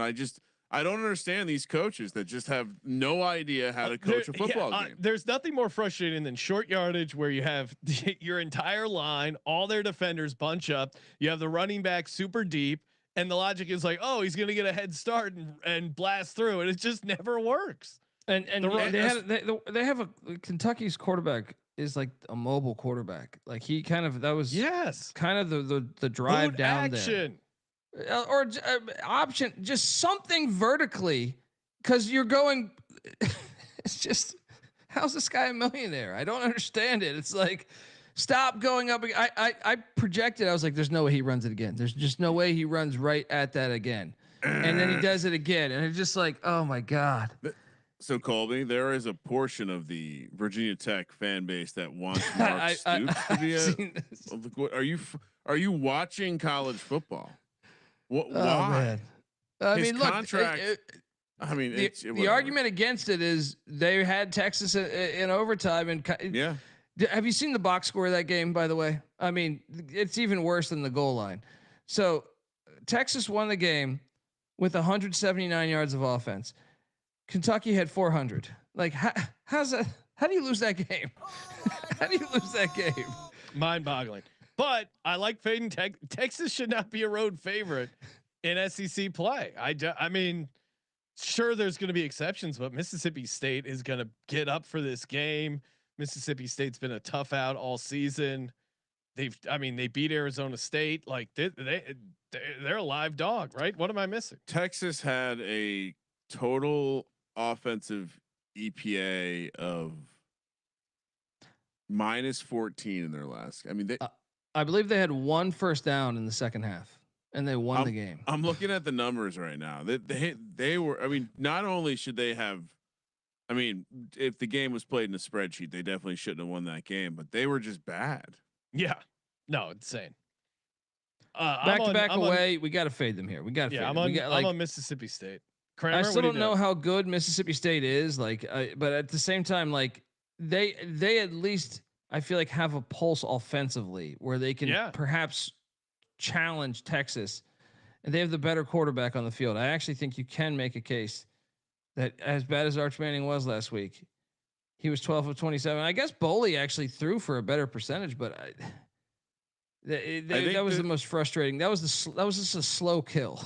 That was just. I think this is mostly 7 as well. I mean, I'm even seeing some 7.5s out there. We might want to.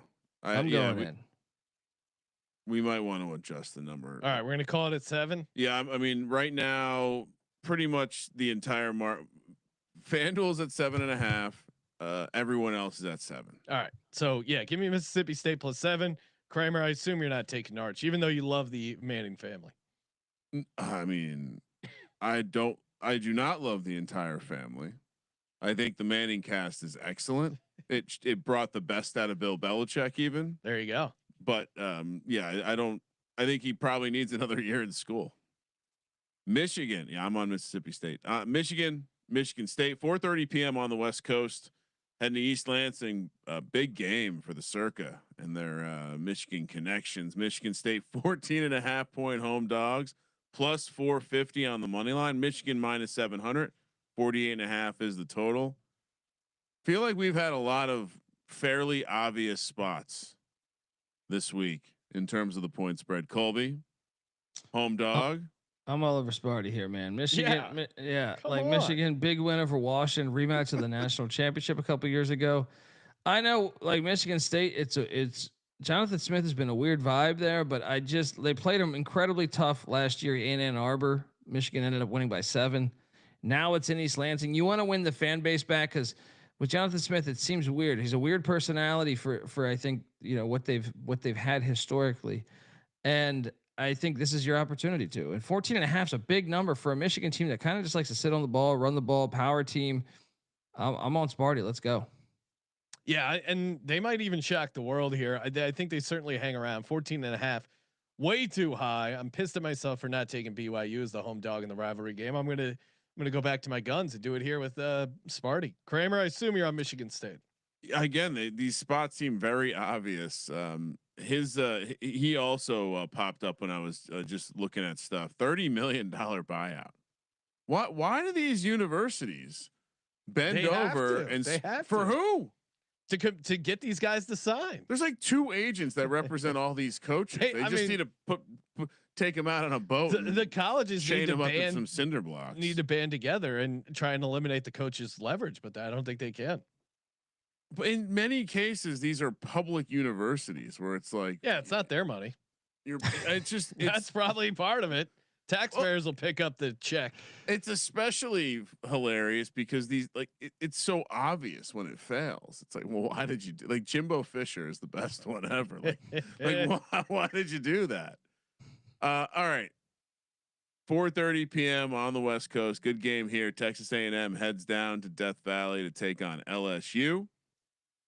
LSU plus 2.5, plus 125 on the money line.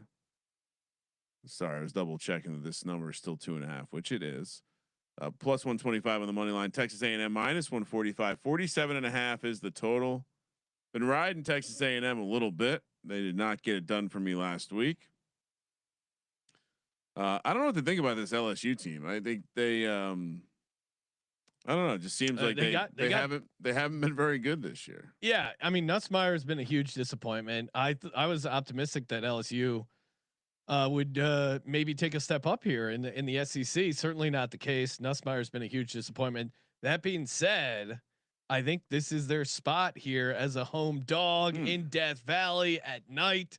I mean, this goes back to the Mad Hatter days. I have to have a great reason not to take LSU as a home dog coming off a loss at night at Death Valley. The environment's going to be insane, and I think they get up for this game. So I am taking LSU here plus 2.5. A&M's just so much better. Point spread. I get it. I'm just telling you, LSU at home at night in Death Valley in a conference game where they're a dog. I'm going to be all over it. Colby. I mean, I get that angle. That's what makes this game so scary. I just don't think LSU is any good. Like when I look at like Nussmeier's injured. He's clearly not healthy. The O line's terrible. They're 117th in rush offense, and I didn't check for this week, but last week I know if you take away the FCS game, they're actually in the late 120s in rush offense. And then you look at what A&M can do. I just think they can make life. You saw what Pavia did. Marcel Reed and in that Colin Klein offense. I think the creative ways they use him to throw the ball / run the ball make it just a terrible matchup for a good LSU defense. But then the A&M offensive line is maybe the best in the country. I'm going to take A&M. I know historically I rarely go against LSU in Death Valley. Another thing is with Brian Kelly, he's not necessarily a player's coach. When chips are down, I don't know how much I like the tone of the locker room with Brian Kelly and his family going around. Yeah, they are been dabbling with some new metrics. Net points per drive. LSU 123rd in the country, and like Colby mentioned, dreadful running the ball as well. So I think they're just a bad matchup. The only bit you have is that they have an incredible home edge, and I think that's where the spread is kind of telling us everything we need to know. Typically, in a year where LSU's any good, they're not dogs to anyone at home. So give me Texas A&M.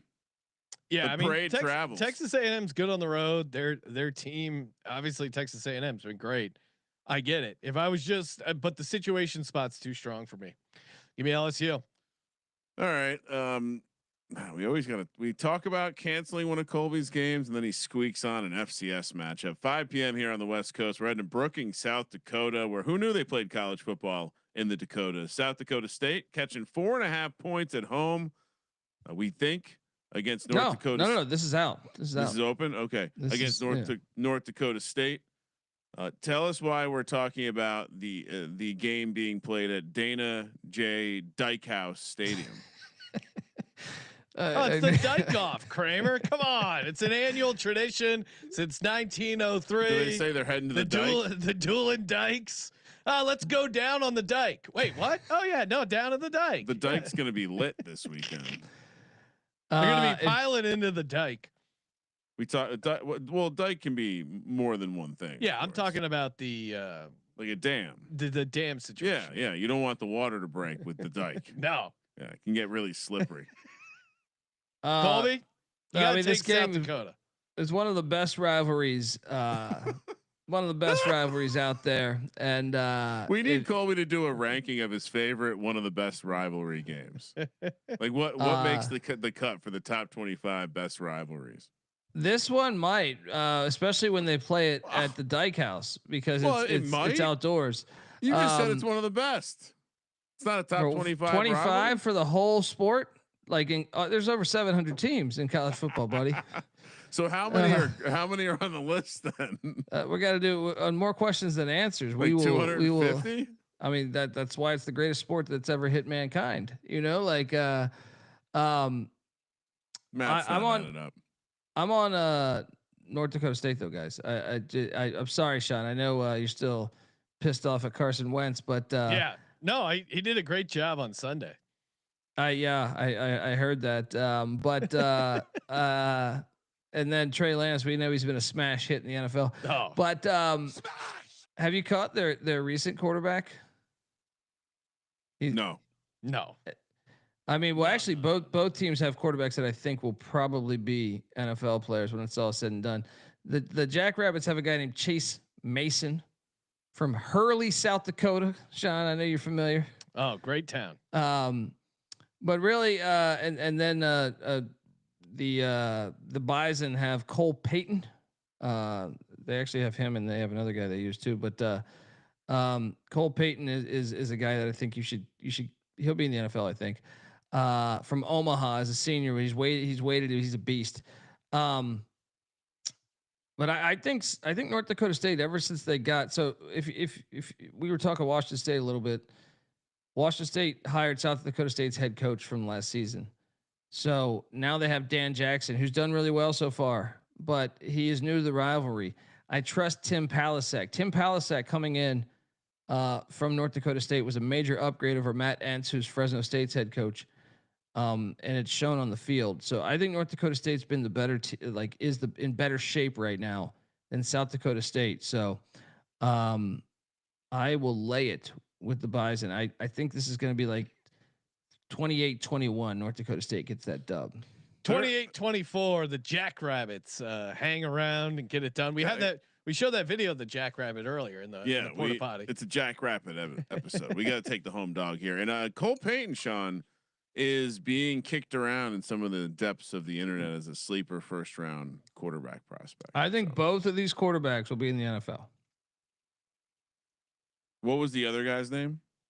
Chase Mason. Yeah. I'm not seeing as much buzz with Chase Mason, but I mean, he's 6'4" and like 240 maybe, something like that. But he I'm telling you, he can play. Look out. Yeah, he's making. I'm seeing him on some FCS watch lists, along with Derek Robertson from Monmouth, DJ Williams from Monmouth keeps a good program. DJ Williams from Southern Illinois. Shout out to the Salukis. Cole Payton from North Dakota State, like we were just talking about, and apparently Harvard has a dog. Yes, Colby, yes. Jaden Craig. Yeah. We need an Ivy League. I mean, Ryan Fitzpatrick, he's doing his thing on the desk. We need another Ivy League quarterback to make it. Remember he had Jay Fiedler. Yeah. Do you remember him? The Dolphins. Ivy League guy from fucking Dartmouth. Yeah. Oh, I did not realize that. Yeah. He was kind of a bum. Last one, 5 p.m. on the West Coast. We're heading to Tempe, Arizona, where Arizona State forks up. Big win last week, taking on Houston. The Cougars. That's a nice looking cougar. Remember when we went to the Coug? Oh yeah. Colby got to meet a cougar up close and personal. Houston, a cougar and her young pup.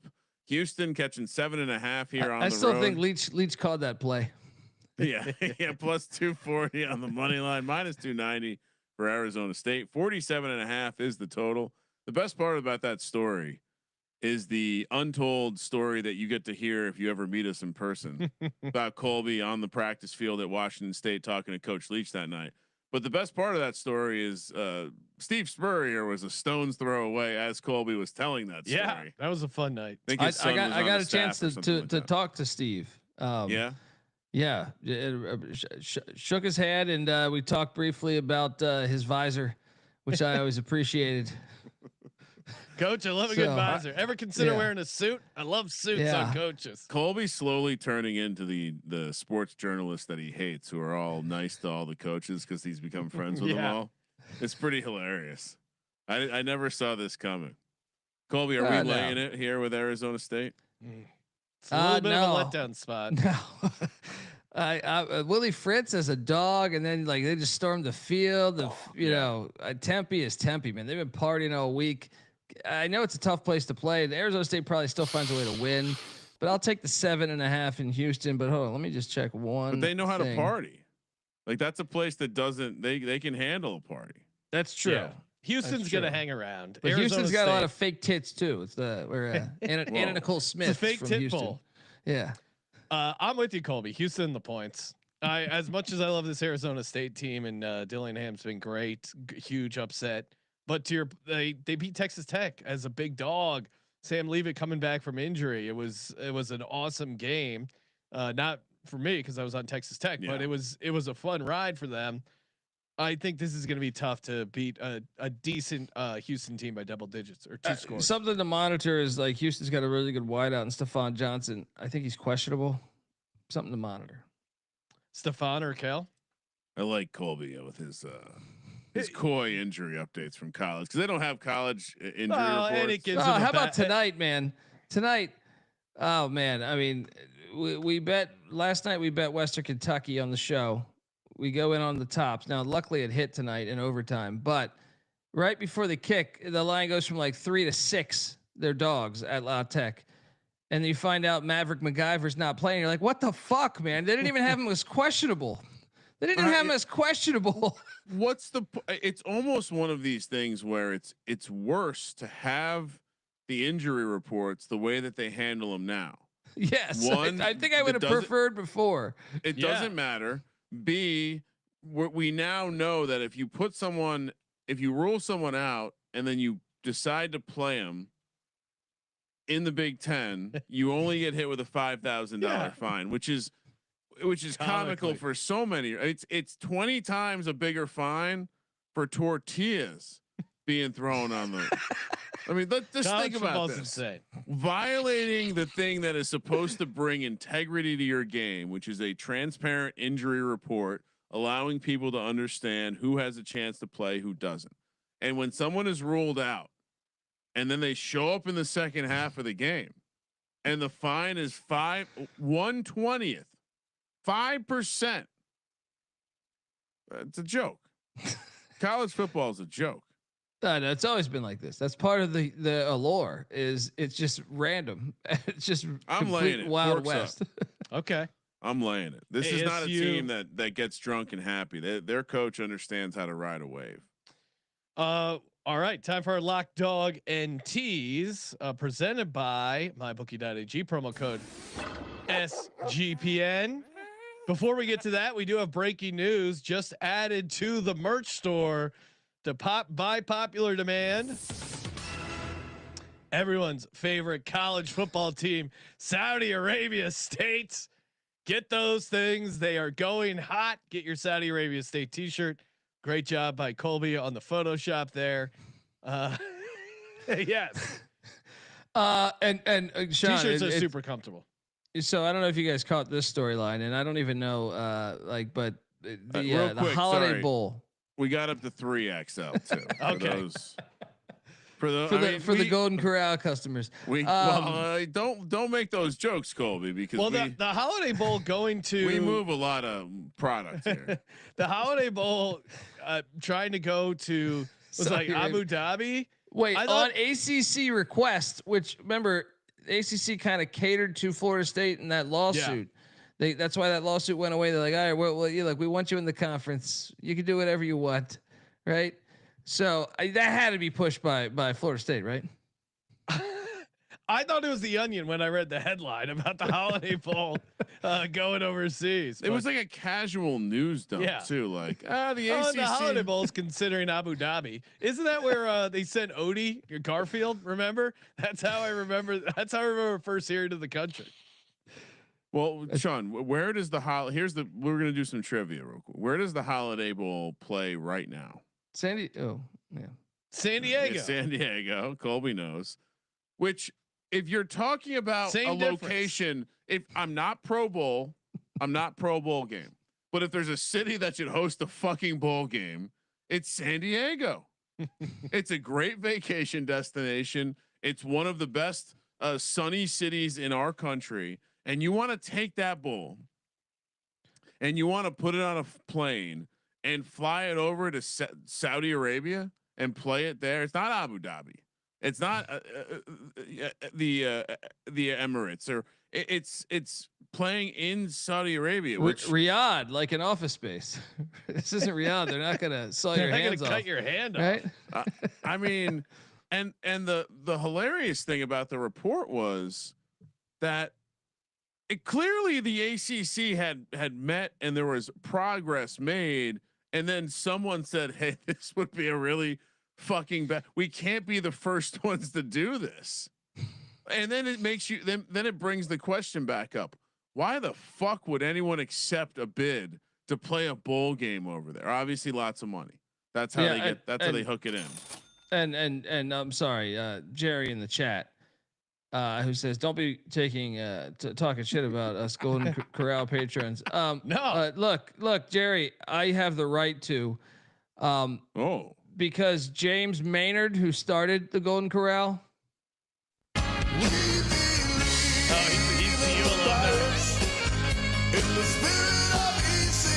God damn it. Walked right into that. NIL, look, our NIL is funded by the fucking Golden Corral. All right. So that's our spot, buddy. All right. And get those while you can. Go to store.sportsgamblingpodcast.com. Limited time release before Florida State sues us. Saudi Arabia State t-shirts. Get those while they're hot. I mean, aren't they going to be buying out another coach? I don't think they're going to have money for legal fees going after sick ass art. Colby, give us 3 locks, a money line dog, and a tease. I'm sorry, I'm sitting over here reading about the Golden Corral. You're let's go with let's lock up. Well, first let's start with Iowa State. I mean, sorry, Mormons. All right. Which, I don't know if you saw that, but the Big Noon Kickoff was out there, and Barstool guys were doing some Mormon stuff. Pretty hilarious. I mean, just replace alcohol with sugar. Sounds like a good time. The second lock I will go to is let's go with the pisser. All that piss that's going to be happening in the face of those Tigers. And then third, man, am I just going chalks it? No, let's go. This is it right here. Chapel Bill, baby. Chapel fucking Bill. Actually, should I take that as the money line? Hang on. Let me see about my other dogs. Because I like to give my clientele volume. You know what I mean? Big dogs. That's what Belichick likes too. Actually, no. Let's do Mississippi State money line. So just keep okay, plus 10.5 with UNC. Yeah. UNC plus 10.5. The tees. Let's do. I mean, let's bring Oklahoma to what is that? Plus 1.5. Yeah, 1.5. Let's do. Let's bring Iowa down to 2.5. Right. That's a good tease. I forgot. Colby bought us Chapel Bill t-shirts. And then, you guys still haven't worn those, you pricks. Yeah. Michigan State plus 20.5. That's why the whole season's been trash. All right. Michigan State plus 20.5. What could go wrong? Love it. Exciting tease. And Mississippi State plus 210 on the money line, which I also really like. Okay. So for me, it's going to be tough to be a little different than Colby because I think we're on a lot of the same sides. Don't be then. Arkansas minus 2.5 as a lock. Iowa State minus 2.5 as a lock. Jesus, this. Actually, it changed UNC to money line. It's more likely Texas will find a way to fucking win by 1. Right? UNC is the one no one's seeing. They're gonna get Chops is right in the chat. The dog always hits. I faded Patty C for a long time and learned the hard way. This shit happens every year. UNC plus 320 on the money line for Colby. So I got Arkansas, Iowa State, and I'm gonna take. Let's see the last. I like Iowa State. I like Vandy too, but Colby's already got Vandy. I'll go Oklahoma. You can take it. I'll go Oklahoma minus 4.5. I like that as well. For my dog, I will take Mississippi State on the money line, and that could be a fun parlay. Mississippi State, UNC. For my teas, let's see, interesting teaser week. I will take. You could tease Nevada up to 27.5. I'm not going to do that. I will tease. Good, there's some good value in those numbers there. I will tease. Let's see. Iowa down to 2.5. Great tease opportunity. Houston up to 13.5, and then LSU up to 8.5. Kramer, what do you got?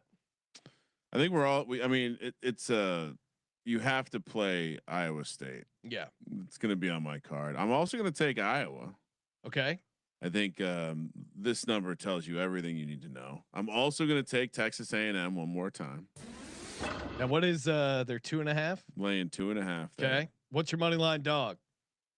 I mean, why aren't we making the money line dog Nevada on Friday night? I mean, I will be on it.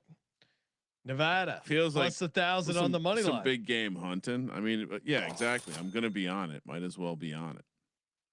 Tease. Yes. Let's bring so many good opportunities here. Let's bring Arizona State down to 1.5. Okay. That's how you tease a game right there. Let's get Illinois up to 10.5. Okay. Feel like I'm on a roll right now. And then let's go. I kind of want one more dog. Yeah, let's go. Let's go Nevada up to 27.5. I liked what you said earlier. Parlay. Do we want to do Mississippi State UNC money line? That feels like a fun one. Can we just round robin it and include Nevada as well? Just in case. Mississippi State, Nevada, UNC money line round robin. I mean, what's the round robin? If we do, so what? It's 4 bets. Yep.